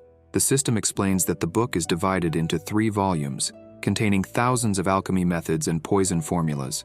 Once fully mastered, it is possible to prepare poisons capable of killing even someone in the Emperor domain. If the 3 volumes are combined, it will become the Supreme Alchemy Book, created by the Alchemy Emperor of the human race many years ago. Chu thinks that this reward is incredible because only someone qualified as a true villain can poison others. Tai Suzy then mentions that the 8 trigrams ginseng has an excellent effect for strengthening qi and blood, and until he finds what he desires, she hopes this can help. Chu thanks her and says he will make good use of the gift. The protagonist and Mengdi prepare to leave, while Suzy, for some reason, feels a sense that something is wrong, but she doesn't know what it could be. Could someone be conspiring against her? Perhaps she has spent too much time in seclusion and is now having illusions. It was better to leave, clear his head, and relax. In the main cabin of the flying boat were Chu and Mengdi, with 2 women serving them. Chu asked the junior sisters to leave them alone, saying that the elder brother needed to talk with the master. Mengdi, with a trembling voice, responded with a no. The sisters asked, "Master of Rising Sky Peak?" Mengdi disguised her discomfort, coughed, and said it was nothing, telling them they could leave. The protagonist sealed the doors and activated a soundproofing system. Chu said that now it was just the 2 of them in the main cabin of the flying boat and that they shouldn't waste the beautiful scenery. Mengdi removed the fox mask and, calling him an unfaithful disciple, asked if he wanted to intimidate her again. She questioned if he really saw her only as a tool, something he could use whenever he wanted. The protagonist replied that, in his eyes, she was just a degenerate person who only thought about that. Mengdi retorted, "And isn't it true?" Chu then asked the master if she wanted him to remove the seal on her cultivation. The master trembled and said yes. The protagonist took the fox mask and commented that the artifact was very good. Even with her cultivation sealed, it managed to hide that from others, and not even someone as strong as Tai Suzy, the master of the sacred land, realized that Mengdi's cultivation was sealed. Mengdi called him an unfaithful disciple and remarked that his concealment skills were also impressive, but that after they slept together again, he would end up with a stained body because of her special physique. However, since he was very good at hiding, she believed he would also be able to hide the scent. Blushing, Mengdi thought that it was a good thing Chu knew how to conceal, or what had happened between them would be exposed to everyone in the sacred land. The master mentioned that he had brought up something about removing the seal on her cultivation. Chu confirmed this. Mengdi asked what the conditions would be, as he wasn't so kind as to do something without wanting anything in return. The protagonist handed something to the master and told her to try it first. Mengdi asked what it was, and Chu said she just needed to wear it, and she would be rewarded. Mengdi put on the stockings, but Chu took the opportunity to touch her. Blushing, the master asked what that unfaithful disciple was doing. The protagonist replied that she still called him unfaithful disciple after everything they had done and asked her to call him brother. Mengdi turned her head and told him to keep dreaming, saying that even if she died, she would never call him that. Chu commented that this made things difficult. 10 minutes later, Chu told the master to just relax and not worry. Mengdi told him to stop dreaming, reminding him that she was the master of Rising Sky Peak, and asked if he thought she would always be at his disposal. Chu approached his master and said she was very beautiful, but advised her not to shout too loudly, or all the disciples on the ship would know what they were doing. Completely flushed, Mengdi said he was exaggerating, but she ended up giving in and called him brother. Then, Mengdi called him unfaithful disciple again, and said that sooner or later she would kill him with her own hands. Outside the flying boat, at Rising Sky Peak, Chu was walking and thinking that it was thanks to Chu Xiaoran that he was able to participate in the Sacred Tower. But now, the matter of the Sacred Tower was already resolved. The information provided by Xiaoran was very detailed. The monster baby spiritual fruit was indeed in the savage demon secret realm. During the journey to the realm, nothing mattered except victory, so he would need to cultivate diligently. 2 background characters were talking and commented that the Celestial Horizon newspaper had been updated. One of them asked if it was true that the newspaper was updated and mentioned that the old demon Chu had died a long time ago, so someone should take his place. The Celestial Horizon newspaper records all events, big or small, across the continent, from the combat power of a certain cultivator to even meaningless gossip. Each copy of the newspaper is worth a mid-grade spiritual stone. Chu thought they were a bunch of idiots. Not only was the old demon Chu not dead, but he was also very much alive and in the sacred land. The background characters commented that the fourth person on the lower saints list had also been replaced. It used to be Zhang Xianling from the celestial yin-yang sect, but now it was Liu Hongyi. The other character asked who Liu Hongyi was, and if she was strong because Zhang Xianling was his goddess. The protagonist thought to himself, Liu Hongyi, could it really be her? Chu greets the extras and asks if they could sell him the latest edition of the Celestial Horizon newspaper. The extras tell him he can take it, and the protagonist thanks them before grabbing the newspaper. One of the extras asks the other if he's heard that Chu's older brother made it onto the celestial list, and suggests it would be wise not to offend him. The other responds that he has heard, but questions how he became so powerful. In the latest news from the continent, it's reported that the old demon Chu, who was previously at the top of the Lesser Saints list, is dead. Now the first on the list is Yao Guang from the Holy Land, shining brightly in first place. Zhang Xianli, who was the lesser saint of the yin-yang celestial sect and occupied fourth place, has been replaced by Liu Hongyi of the Red Dust Sword sect. Reports from the last 6 months indicate that barbarians and demons have begun to invade human territories on a large scale. Chu thinks to himself that Hongyi really made it onto the lesser saints list and is now in fourth place. The protagonist sees the wanted notices, which state that the lesser saint Liu Hongyi betrayed and attacked the Red Dust Sword sect, with a bounty of 1 million divine spirit stones on her head. According to the leader of the Red Dust Sword sect, they used a time-space artifact to discover what happened, and Liu Hongyi stealthily attacked and killed an elder who participated in the siege against the old demon Chu, apparently out of revenge. The Red Dust Sword sect issued a warning, urging their comrades to surround and kill this woman, reminding them never to underestimate the enemy. Chu remembers the girl and calls her foolish. The protagonist begins to recall his past when she introduced herself, saying her name and mentioning that her entire family was dead. Chu remembers introducing himself and saying that his family was all on the other side of the starry sky, so he couldn't see them anymore. The girl said that since he helped her bury her family, from that day on they would be family. He agreed with her, stating that from that day on, they would be family, and they made a pact. Back in the present, the protagonist uses sound resonance over several miles and asks his younger sister Tao Yao if she could help him find someone's whereabouts. Yao arrives at the place where Chu was and asks what he was thinking, watching the moon alone. Chu replies that he was just feeling a bit homesick. Tao Yao comments that it had been about 30 years since he came to the Rising Sky Peak, and that back then, the mortal realm where he lived, Qishan County, was attacked by demons, and it was the master who saved him and brought him to the sect. Time passes too quickly, Yao says, adding that the older brother was very lucky back then, as he was only 3 years old and managed to survive the demon attack. She mentions that, as the saying goes, if one doesn't die because of a disaster, they will have luck in the future. All blessings were with Chu. Yao also says that even though Qishan County is his hometown, the Holy Land is also his home. The master and everyone at Rising Sky Peak are his family, and if he feels homesick in the future, he can find her anytime, and she will help him. The protagonist thanks her, saying that everyone at Rising Sky Peak is his wings. Chu thinks that, 30 years ago, Chu Shu was just a tool and would never have survived by luck. He only stayed alive so that he could take over his body, and he comments that the same thing happened when he met Qi Mengdi, as his goal was always to infiltrate the Holy Land from within.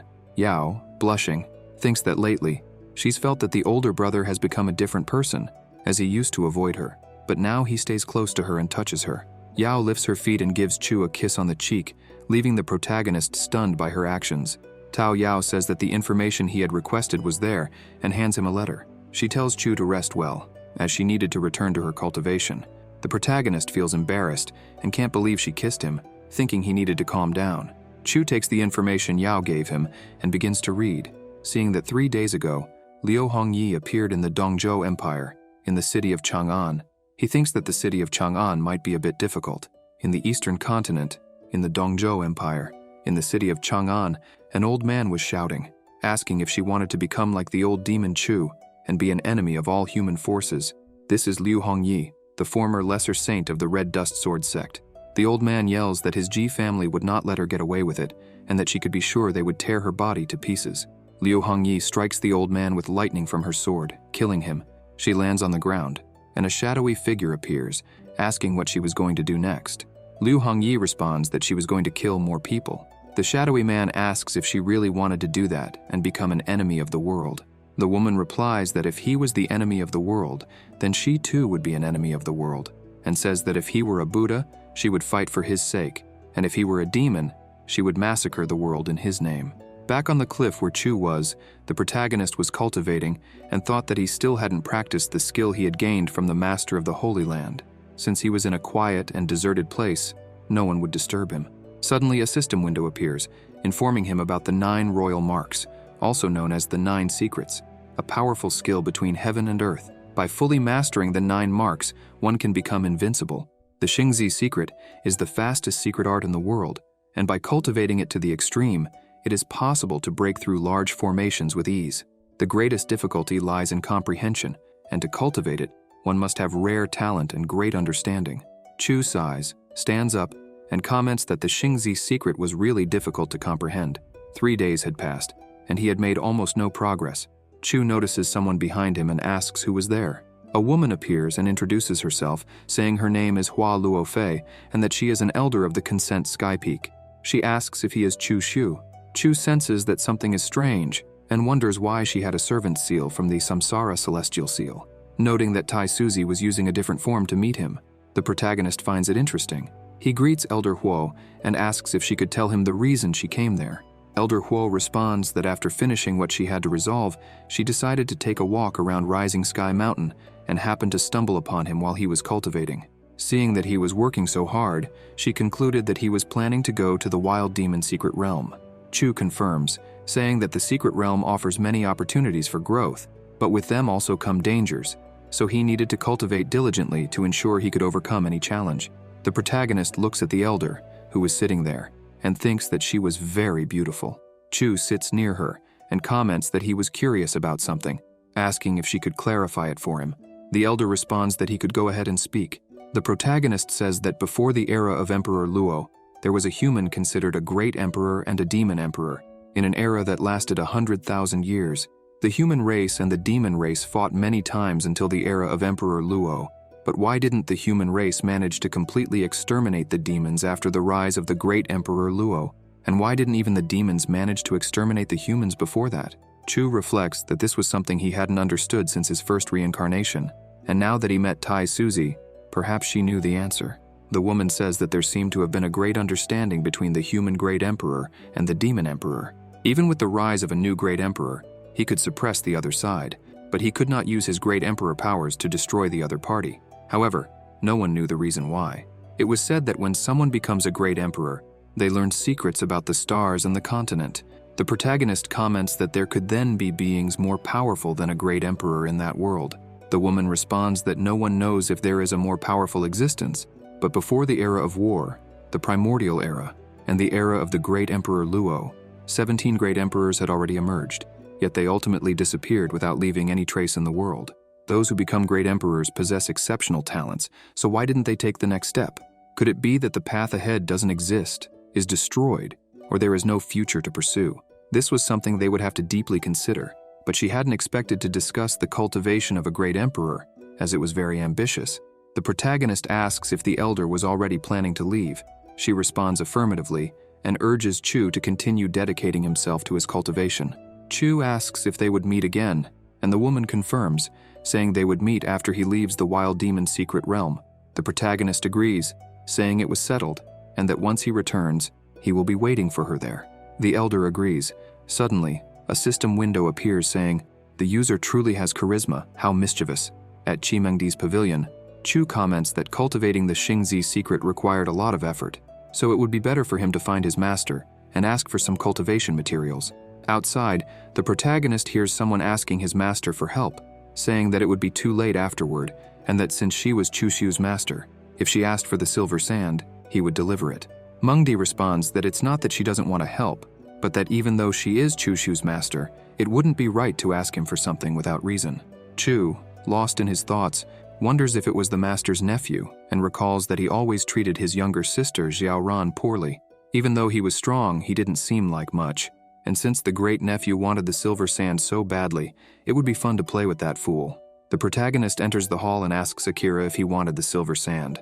Akira approaches and asks if he still had the silver sand. Chu responds that yes, he still had it, because he had been cultivating in the last few days and hadn't seen his younger sister, Xiaoran. He was looking for an opportunity to deliver it to her. Akira says that's great, and asks what Chu thought about giving the silver sand to him so he could help deliver it to Xiaoran. The protagonist shows the silver sand and comments that it was something he obtained after facing great challenges. Akira thought that if he could get his hands on the silver sand, he would become the only person on the continent to possess such a thing. He thinks that when the time comes, Chu Xiaoran, who desired to save her mother, would have no choice but to beg him. Akira asks the price, and the protagonist suggests 1 million divine spirit stones. Akira accepts and comments that Chu is really a great person, thinking that he would extort him, but surprisingly, he was generous. Chu comments that since Akira is his master's nephew, he considers him a precious friend. Akira agrees, saying yes, they were good friends. Chu mentions that he still had a bit more silver sand left, and asks if Akira still needed more, offering to sell everything at the same price. Akira replies yes, and asks how much he still had, thinking he needed to monopolize all the silver sand. Otherwise, it would be difficult to have Chu Xiaoran in the palm of his hands.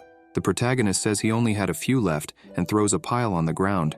Akira, shocked, asks if that was just a few. Chu says that if he bought everything, he could keep it all to himself. Akira calls Chu Shu a scoundrel and asks his aunt if she wasn't going to say anything. Mengdi intervenes, saying that's enough, and that if Akira has already obtained the silver sand he wanted so much, he should leave. Akira calls for his aunt, but turns and leaves, all irritated. Mengdi asks her unruly disciple why he provoked Akira. The protagonist responds that he didn't provoke him, insisting it was clearly a fair deal, and then sits close to his master, asking why she had called him. The master, annoyed, calls him an unfaithful disciple again. Chu picks up a feather and playfully says, "Unfaithful disciple again," commenting that she needed to be obedient and call him brother. Mengdi retorts that it would only happen in his dreams. The protagonist starts tickling his master and comments that her body had become more voluptuous compared to 15 days ago, asking if she had perhaps gained weight. Chu asks his master to let her disciple check her body properly while continuing to tickle her. Mengdi grabs an apple and throws it at Chu, telling him to get out, asserting that she hadn't gained any weight. The protagonist catches the apple and starts eating it, asking if she had done what he had requested. The master responds that it was in the imperial palace and tells him to wait as she goes to retrieve it. In Mengdi's imperial palace, Chu asks his master where it is. Mengdi replies that it's there and retrieves a chest. Chu takes out a pearl and comments that, as expected of his master, she was a very skilled artisan. The master explains that besides emitting light, the pearl could also generate heat, and that using it to massage the acupuncture points on the soles of the feet would bring great benefits for recovery and cultivation. Mengdi, blushing, asks what he thought he was doing. Chu responds that she is an incredible woman. The master comments that he must have requested that just to play with her. Chu lays his master down and asks what she wanted. Mengdi, embarrassed, says she made a big mistake. Suddenly, a system window appears with the following information. User, Chu Xiu. Cultivation, 9th layer of the spiritual sea domain. Special physique, sacred primordial body. Qualification, celestial talent, 1,414 classes with cultivation speed increased by 33 times. Sword intent, celestial slayer. Sword intent, cultivation techniques, Tao scripture, initial chapter, well-trained villain's secret art. Techniques, basic alchemy book. Sword skill, first form of annihilation, immortal class, 1,124 uses needed to unlock the second form. Cultivation points, 215. Luck value, 82, white, with the ability to absorb luck from powerful individuals after killing them. Combat power, 35 times the combat power of a common cultivator in the same domain. Mengdi smiles and comments that finally, that unfaithful disciple had left. Just now, he got carried away with arrogance and removed her seal, and it seems he forgot to reactivate it before leaving. The master begins to cultivate, thinking that Chu really did forget to activate the seal and how good it felt to be able to cultivate again. Mengdi says, "Just wait for me," forming power in her hand. Suddenly the power vanishes from Mengdi's hand, leaving her startled. The master asks why the seal had activated. The protagonist uses a sound transmission talisman and tells her not to misunderstand, but just to inform her that even if they are apart, he could still seal her whenever he wanted. Mengdi grabs a doll resembling Chu Shu in one hand and a stake in the other, starting to say, "Damn unfaithful disciple. Die, die, die." When Mengdi notices something, she questions why she was feeling some movements in her abdomen. 7 days later, in front of the portal to the wild demon secret realm, several cultivators were waiting for the secret realm to open. Tai Suzy explained that the secret realm would remain open for 30 days, and at the end of that period, everyone should gather at the initial teleportation point, or they would be trapped for several decades until it opened again. She also mentioned that after leaving the secret realm, everyone would have to contribute a portion of the gains obtained, with rankings based on these contributions. The 10 disciples who contributed the most would receive corresponding rewards. The protagonist thought that regardless of the rankings and rewards, he only wanted to get the monster baby fruit that was in the secret realm. Suzy instructed the cultivators to wait until the teleportation array was activated. After that, they could enter the secret realm. Amid the cultivators, Ye Fan appeared, calling out to Chu Shu and asking if he was also going to enter the secret realm. The protagonist replied that he was, just like Ye Fan. Ye Fan thought that venturing with Chu, who was destined to be the protagonist, meant the journey would be anything but peaceful. Chu asked what Ye Fan was thinking about and if something was wrong, to which Ye Fan responded that it was nothing and suggested they go, as the secret realm was about to open. The protagonist agreed and started walking, while Ye Fan, with a look of disdain, watched Chu's back. Suddenly, a sound transmission instructed Ye Fan that once inside the secret realm, at the first opportunity, he must eliminate Chu Shu and leave no evidence. It would be better if Chu died in the secret realm because, once it closed, no one would care. And even if the master of the Holy Land used time regression, no one would know what happened. In an ancient forest, atop a millennial tree, a woman was seated, giving instructions to Ye Fan through the sound transmission. The woman's name was Liu Shui, master of the Sword Sky Peak. She thought of Qi Mengdi and remarked that she had arranged for several disciples to eliminate Mengdi's beloved disciple once he entered the secret realm.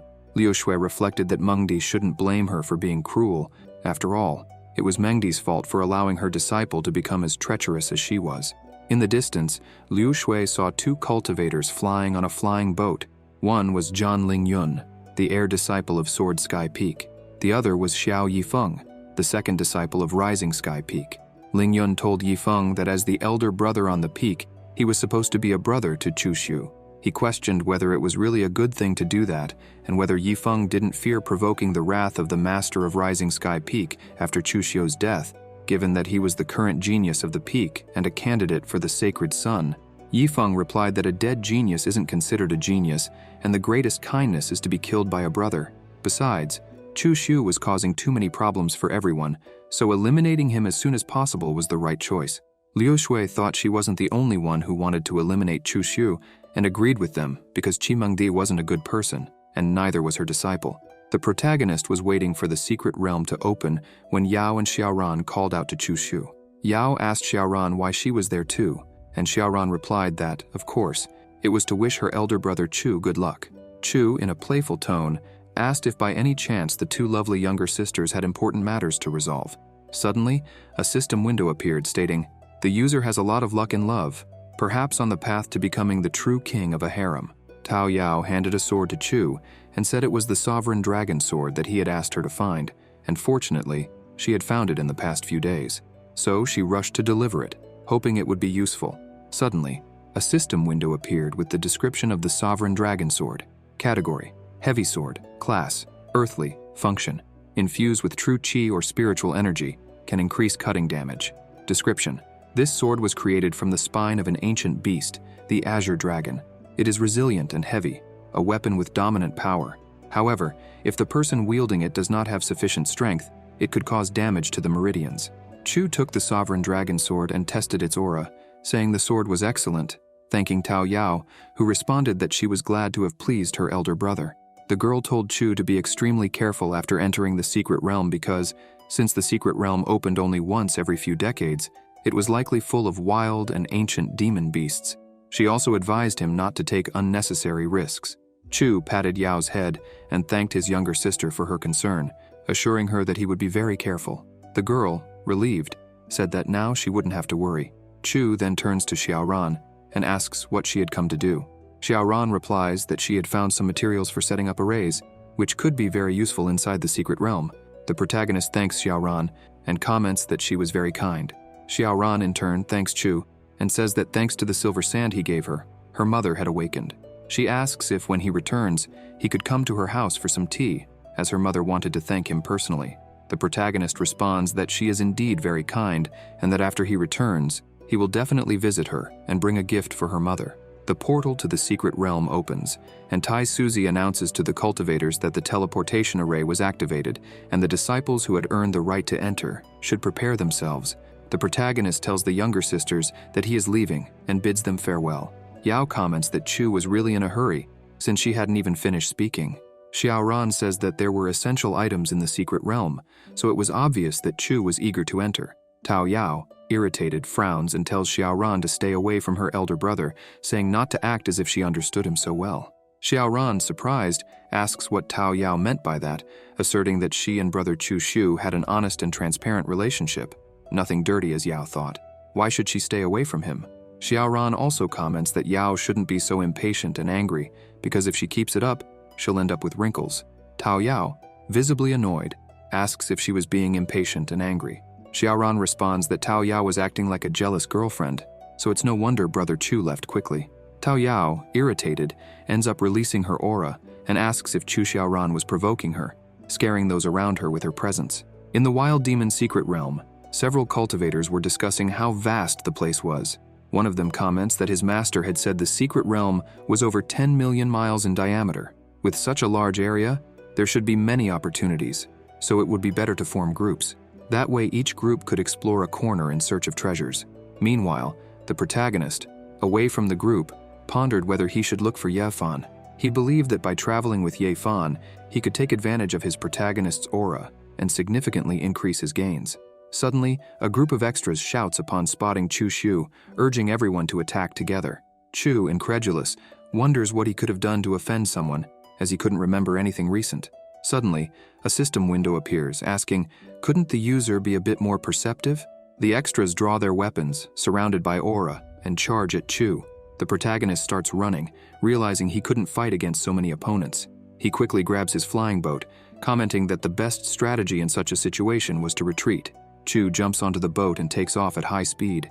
The extras shout that he was fleeing, but the bald extra reassures the others, saying that before entering the secret realm, brother John Ling Yun had given them an aura tracking compass, and it had already locked onto Chu Xiu's aura. Even if he fled to the ends of the earth, it wouldn't help. In the depths of the wild demon secret realm, there was a monster baby spirit fruit on top of a mountain. However, to reach it, the protagonist needed to face a giant python, an emperor-level demon beast.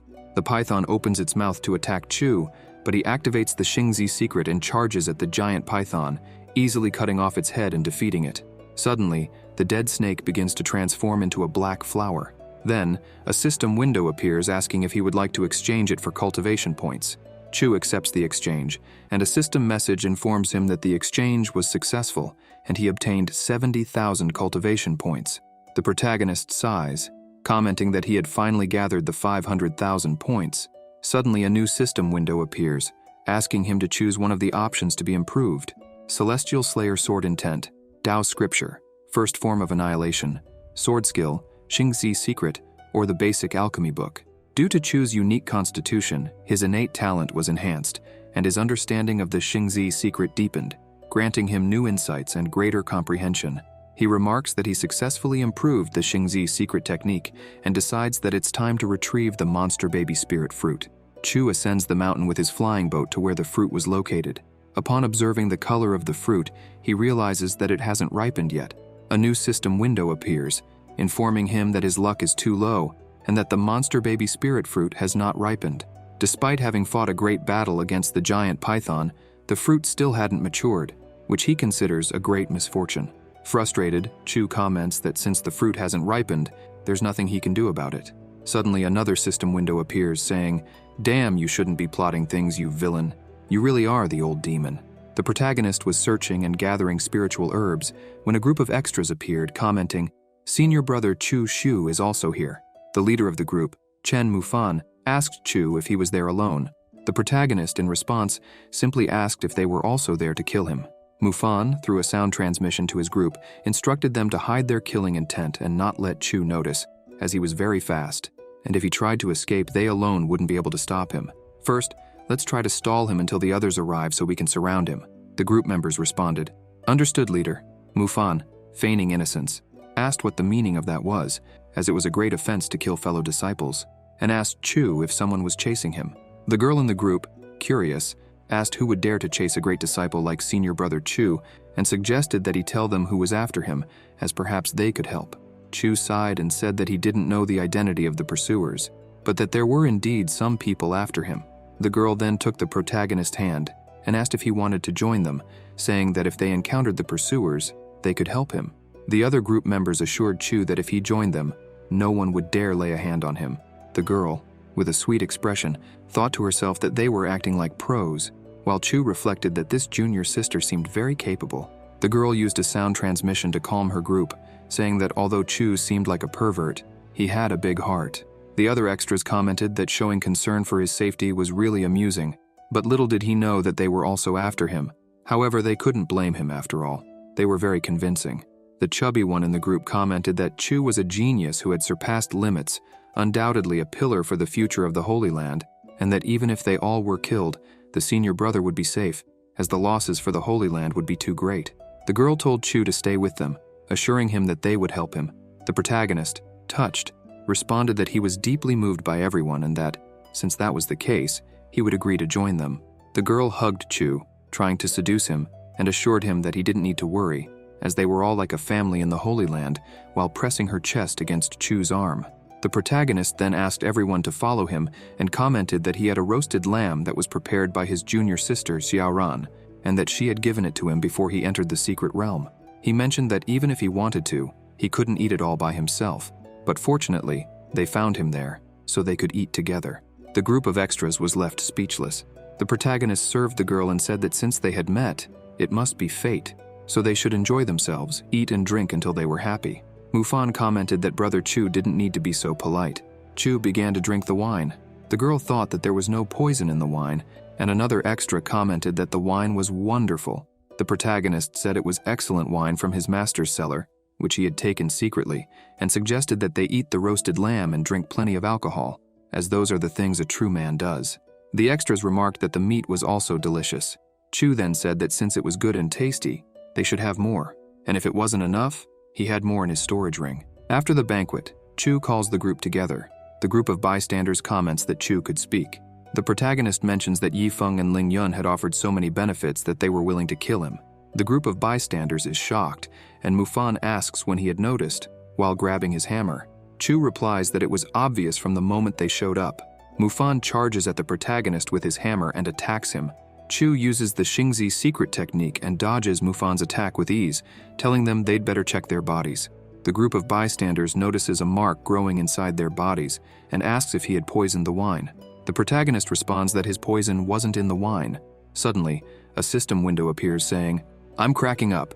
Our poison is absolutely authentic and contains no traces. Even if you check the wine, you'll never find anything." Chu asks the bystanders if they want to stay alive, as he could give them a chance. Mufan asks Chu what they should do. The protagonist throws a scroll with instructions to the group and tells them to follow the directions he had given. He had a bottle with 10 antidote pills that would keep them alive for 3 days, and after they completed the task, he would remove the poison. A girl, incredulous, asks how they could be sure he would remove the poison. The protagonist raises his hand and swears in the name of his master that if he didn't keep his word, the celestial principles could curse his master's cultivation, preventing her from making any progress. Mengdi was eating an apple when she suddenly sneezed and wondered if someone was mentioning her name. The group of bystanders says they have a deal and expect him to keep his word. Chu takes his flying boat and says he'll be waiting for good news from them. Later in the forest, several cultivators gather with their flying boats. Suddenly a man appears, asking Mufan why Chu wasn't there with him. This man was Yan Ping, a core disciple at the peak of the 9th layer of the spiritual domain. Mufan asks him to calm down, as he was about to explain. An hour earlier, they had met Chu Shu, but as soon as he saw them, he fled extremely quickly, and they couldn't catch him. Ping asks why they were summoned there, and Mufan responds that when Chu escaped, he dropped that scroll. Ping asks what it was, and Mufan explains that the scroll contained information about the location of the rare monster baby spiritual fruit, which grew in that world, and that the fruit was on top of the mountain. Yan Ping states that a spiritual item is essential for cultivation, confirming that the spiritual fruit was really there, and questions why they didn't take it for themselves, saying he didn't believe in their good intentions, and asking what they were planning. Mufan responds that the environment where the spiritual fruit grew was extremely dangerous, and even if the 5 of them went, it would be like walking to their deaths. They needed Ping's help and others, and if they managed to get the fruit, it would be great if they could share part of the achievement. Ping agrees to the deal and takes the map, saying that, since the map was obtained by Chu, it wouldn't be good if he was ahead of them, so Ping would take some people to collect the spiritual fruit. Meanwhile, Ping thought that Chun Mufan was still a child for expecting them to do the work and still share a part of it. The protagonist, from a distance, sitting in a tree, observed several people arriving at the location where the spiritual fruit was. Ping instructs his group not to spread out too much, as the mist blocked divine consciousness. The girl in the group tells Ping not to worry. Yan Ping's group looks at the monster baby spiritual fruit and comments that it seemed like a fusion of a soul and a demonic fruit. They believe that if they could get that fruit, they could directly break through to the divine domain, and that even if they sold it, it would be worth 10,000 divine spiritual stones. Everyone was eager to get rich. Ping asks everyone to wait a moment because the color of the fruit wasn't right. It seemed like it hadn't ripened yet. He had seen illustrations of the spiritual fruit in ancient scrolls and knew that a ripe fruit would have a blood-red color and emit a sacred aura. If they consumed an unripe fruit, they would be overwhelmed by yin energy and die. The girl asks what they would do since their time in the sacred realm was limited and they couldn't wait for the fruit to ripen. She suggests that maybe they could take the fruit first and figure out what to do with it later. Suddenly, a red aura begins to circulate around the fruit. The girl covers her mouth and nose, realizing it was an illusory array, and wonders how it had happened. One of the bystanders behind her inhales the aura and begins to scream in pain. Driven mad, he grabs the girl by the neck, screaming that he was going to kill her because she had killed his mother, calling her a damned beast. Ping's group starts attacking each other. Some accuse others of stealing their women, while others argue about the rare treasure, causing a true massacre. Ping realizes something is wrong and asks them to stop, but the blood from the bodies on the ground begins to be absorbed by the monster baby spiritual fruit. 30 minutes later, the protagonist appears after the massacre is over. He hadn't imagined that for the monster baby spiritual fruit to ripen, it needed to absorb the life force of human beings. Chu notices that the fruit still needed more life force to fully mature. He sighs, thinking it wouldn't make a difference to wait a few more days. Since the place was very dangerous, it would be better to wait elsewhere before deciding what to do. 2 days later, the girl from Mufan's group asks if something had happened on the mountain. Why had everything gotten so quiet? Had something happened to Ping and the others? Mufan comments that the monster baby spiritual fruit wasn't something common people could obtain, and fortunately, they hadn't followed him to the top of the mountain. The girl asks how, without obtaining the spiritual fruit, Chu Xiu would remove the poison. Chu appears where the group of bystanders is and says they hadn't climbed the mountain. Mufan replies that they had sent some people to collect the spiritual fruit according to his instructions, and even though they didn't manage to get the monster baby spiritual fruit, they did their best and hoped Chu would remove the poison. The protagonist thinks they were cowards who failed to obtain the spiritual fruit, sacrificed their elder brothers and sisters, and still had the audacity to ask for something. Suddenly, Chu senses a demonic aura approaching. The protagonist asks if they had brought those demons there. The group of bystanders responds that they hadn't brought any demons since they had no connection to the demon race. A group of demons mounted on bulls was quickly approaching. One of the demons shouts that it was the human race and orders the others to kill them for their tribe and for their freedom. Chu thinks that 10 days had passed since they entered the secret realm, and this was the 3rd time he had encountered the demon race. Judging by the situation, it seemed like the other races there were hunting them. The protagonist uses the first form, annihilation, and charges at the demons with his sword. Mufan, astonished, comments that Chu was incredibly fast. The protagonist delivers a powerful blow to the bull's head, easily defeating it. The demon, shocked, thought that the combat strength of that human was too high for them to face alone. Chu defeats everyone effortlessly and asks why there was a group of demons there. The demon, terrified and trembling, responds that he wouldn't talk. The protagonist then says he would start torturing him slowly until he couldn't bear the pain and started talking, pointing his sword at the demon's neck. The demon, horrified, says that they were originally sealed in the savage demon secret realm by Emperor Taisu and were ordered by a divine domain demon to ambush them there. Chu thinks, a demon from the divine domain. It seems the depths of that secret realm are truly treacherous. The protagonist mercilessly slashes the demon's throat. The other demons, upon seeing the scene, are shocked and ask if Brother Niu had really died like that. Chu tells Mufan that he entrusts the remaining low-level demons to him and that, with his skills, dealing with them shouldn't be a problem. The girl asks the protagonist to remove the poison before leaving. Chu Xiu then thanks her for the reminder and throws the antidote, stating that he never goes back on his word. The protagonist boards his flying boat, saying he was leaving and wishing them all good luck. The demons laugh and wonder if the strongest one was really leaving while those left behind were poisoned. The group of bystanders, surrounded, comments that they were at a disadvantage. The demons shout, "Die for our tribe and for our freedom." A pig demon grabs the girl and restrains her, telling her not to be afraid, as he would take good care of her. Chu, flying in his boat, remembers that there were still 2 days left until the monster baby spiritual fruit would ripen, and wonders what he could do during those 2 days. Below his boat, Chu sees Ye Fan in front of a cave, saying that this was the place. Chu observes Ye Fan at the entrance of the scorching cave, who mentioned that he had finally found the cave where the treasure of a pseudo-demon emperor was hidden. Now, all that was left was to claim the treasure. The protagonist, Hidden, thinks that the luck of a protagonist was truly incredible, but unfortunately for Ye Fan, he was there. Chu mentally thanks Ye Fan and comments that he would go ahead and explore the path. He then speeds past Ye Fan, who, confused, wonders what was going on. Inside the scorching cave, Chu begins collecting a liquid in a vial, commenting that the versatile stone liquid had a high selling value and that collecting it would guarantee a small fortune. The protagonist finds some high-grade immortal herbs and says he couldn't let them go to waste. Suddenly, a system window appears saying, "Gained 5 luck points, gained 6 luck points, gained 8 luck points, gained 7 luck points, gained 6 luck points, gained 15 luck points." A minute later, Chu collects all the herbs and comments that his luck had increased rapidly. He wonders if this was due to him taking advantage of the protagonist's opportunity. Shortly after, a new system window appears. The user is correct. You absorbed someone else's luck. If you hadn't taken this opportunity, Ye Fan would have obtained these treasures and surely had a rising future. The protagonist grabs the spatial pouch and thinks that he had acquired thousands of earthly-class spiritual herbs, hundreds of celestial-class spiritual herbs, 11 immortal-class spiritual herbs, and 3 vials full of versatile stone liquid. If he sold all these items, he would have a lot of money. Chu notices something and, in the distance, sees 2 treasures. He thinks they must be the most valuable items in the cave. As he approaches the treasures, Chu sees a white serpent sleeping and realizes it was at the peak of the divine domain, hidden there to guard the most important treasures. He thinks that if he doesn't activate the trap mechanism that wakes it, everything will be fine. But suddenly, the cave begins to tremble. Chu looks back and sees that Ye Fan had stepped on the mechanism. Embarrassed, Ye Fan comments that it was a coincidence for them to meet again and that he had also discovered some treasures there. The protagonist, furious, says that Ye Fan activated the white serpent's trap.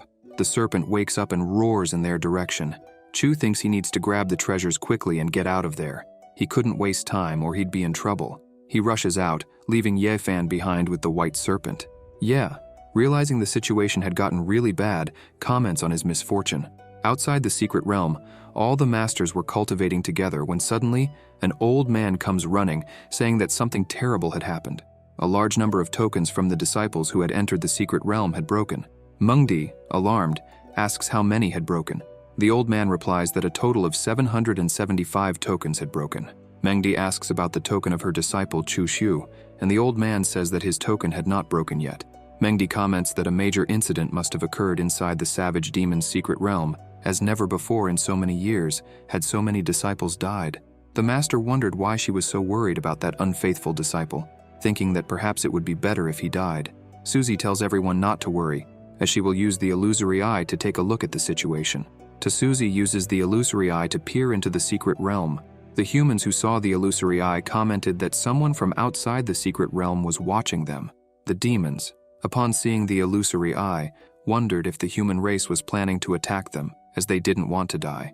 Above the main fortress of the demon race, the illusory eye appeared. A demon told the others not to worry, because no one could attack from outside the secret realm, not even a Saint King. This demon was the Scarlet Shark Demon, at the peak of the divine domain. He said that the human race could only watch them from the outside, without being able to do anything. If they want to watch us, let's give them a great show by killing many of the human race, he said. The demons became euphoric and shouted for the tribe and for freedom. The Scarlet Shark, holding a mirror in his hand, noticed that the mirror was reacting. He commented that the other half of the mirror had appeared, and that if they managed to retrieve this other half, they would be able to break the seal of the secret realm and escape from there. Humans, upon seeing the demon clan through the illusory eye, spoke of the clan rebelling. A woman questioned how a demon, trapped in the secret demon realm, could manage to advance to the peak of the divine domain when there was a limitation within the realm. Mengdi asked Tai Suzy whether, with the crown of the ancient sacred lord, they should activate the teleportation array within the sacred realm so that their disciples could return. Suzy questioned if Mengdi was concerned about her own disciple. Mengdi, in her thoughts, said she wasn't worried about that unfaithful disciple, but rather about the other disciples. Suzy reassured her, stating that she had already made the necessary preparations and that in 2 days, the teleportation array would be activated, forming a passage connected to the secret realm. Mo Feiyan remarked that if they couldn't hold out for 2 days, it would indeed be disappointing. Mengdi, concerned, wondered where her unfaithful disciple was, though, in her thoughts, she believed it would be better if he died at the hands of a demon in the wild demon's secret realm. Meanwhile, a horde of demons chased after Su Rukshu, who was carrying a woman on her back. Chu, seeing the scene, thought that if he allowed someone to die when he could save them, all of his plans would be ruined, as they were being watched by the illusory eye. The protagonist drew his sword and, in his mind, told the 2 women to consider themselves lucky. He positioned himself between them and the horde of demons. Su Rukshu looked back and asked who he was. Chu responded that he was there to help with the demons. Rukshu realized he was Chu Shu, the boy rumored to have reached the top of the sacred tower, but she wondered what he could do, as he was only at the peak of the spiritual sea domain, while the weakest of the demons' clan chasing them was at the spiritual domain. The protagonist charged toward the demons with his sword enveloped by sword intent. The girl, seeing this, thought that he couldn't possibly defeat the group of demons, and that fighting in such a situation was equivalent to heading towards death. Su Rukshu shouted for Chu not to go, but suddenly, she was astonished by the sight of Chu quickly and effortlessly defeating all the demons. Shocked, she thought that Brother Chu was incredibly powerful, and it wouldn't be an exaggeration to say he was the reincarnation of the demon god. Chu asked his younger sister if she was okay. Su Rukshu thanked Chu, saying she was deeply grateful for him saving both of them. The protagonist handed her a divine-class earth mushroom, telling her to use it to heal her wounds. The girl hesitated, saying she couldn't accept it, as the mushroom was a very precious medicinal herb. Chu insisted, stating that the demon clan's rebellion situation was critical, and if she didn't recover soon, she would be in great danger. If she didn't care about her own life, she should at least think of saving her younger sister, and if she preferred, after leaving the secret realm, she could repay him for it. The girl thanked him and promised she would definitely repay the favor. She mentioned that the outside world had probably already noticed the turmoil in the secret realm and that they would soon activate the teleportation array so everyone could leave.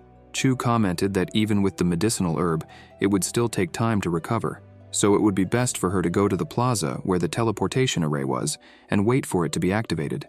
The girl asked if Chu wouldn't come along, but he replied that he wouldn't, as he still had some important matters to attend to, and from then on, they would follow separate paths. Chu, with his hand over the mirror, noticed it was resonating intensely and thought he needed to obtain the baby monster's spiritual fruit and wait for an opportunity to improve his cultivation as quickly as possible. In the plaza, Tai Su used the illusory eye to display Chu Shu and Su Rukshu. The people outside the secret realm thought Chu Shu was incredible, as he had effortlessly eliminated the entire group of demons. Some people remarked that he didn't even hesitate to give away the divine mushroom, an extremely valuable medicinal herb, so that his younger sister could recover. He was truly someone trustworthy. Some women remarked that Brother Chu and Sister Rukshu made a beautiful couple. Suzy stated that Chu Shu was kind and exceptionally talented, emphasizing how impressive his performance in the secret realm had been. Chi Mengdi, in her thoughts, wondered how her disciple dared to flirt while she was so worried about him. In the wild demon's secret realm, on Yinmo Mountain, where the baby monster's spiritual fruit was located, 2 cultivators discussed how easily they could increase their cultivation to the divine domain if they managed to obtain the fruit. The red-clad cultivator told the other to wait, as he had heard footsteps behind them. Turning around, they asked if he was Chu Shu. The protagonist confirmed that they had recognized him and asked what they were doing there. The blue-clad cultivator, using sound transmission, commented that the demonic aura was very dense and it would be dangerous to approach the fruit hastily, suggesting that Chu Shu help them retrieve it. The red-clad cultivator agreed, saying that if Chu got the fruit for them, it would save them a lot of effort, and together they could easily defeat him. The blue-clad cultivator suggested splitting the baby monster's spiritual fruit into 3 parts, but the protagonist refused. The spiky-haired cultivator threatened Chu, saying he should obey and help them, or he would lose his life. Growing impatient, the red-clad cultivator decided to use the 3-star imprisonment formation to trap Chu, claiming that he would never challenge them again. The 2 cultivators attacked Chu, believing that, since he was only in the spiritual sea domain, he couldn't possibly defeat them. During the battle, the red-clad cultivator struck at Chu from behind, but Chu, using the secrets of Xingzi, drew his sword and easily cut him down. The spiky-haired cultivator, enraged, charged at Chu, but Chu attacked with high speed, impaling him with his sword, saying that he should be less hypocritical in his next life. With the 2 cultivators defeated, the baby monster's spiritual fruit began to absorb their life force, rapidly maturing. Chu harvested the fruit and stored it, reflecting on how difficult it had been to obtain and wondering how long it would take for another to grow. Suddenly, a system window appeared, informing him that due to the forced method he used, the fruit's roots had been destroyed, and no more baby monster spiritual fruits would appear in the secret realm. Chu received a reward of 500 cultivation points, preparing him to advance to the 10th layer of the spiritual sea domain. The system also informed him that, upon attempting this advancement, he would have to face a heavenly tribulation. Annoyed, Chu questioned the system, as tribulations usually occur when breaking into higher domains, not for a mere 10th layer. The system, however, confirmed that after analyzing trillions of times, the probability of a heavenly tribulation was extremely high, perhaps because Chu's strength was far above his current domain. The system warned him that if he managed to withstand the tribulation, he would become even stronger. Otherwise, he would be killed. In the ancient tree forest, Chu walked, noticing that the mirror's reactions were intensifying, indicating that the other half of the mirror was nearby. Suddenly he saw a horde of demons running and shouting, "Kill them all!" The shark, with the other part of the mirror, also noticed the reaction becoming stronger and more intense.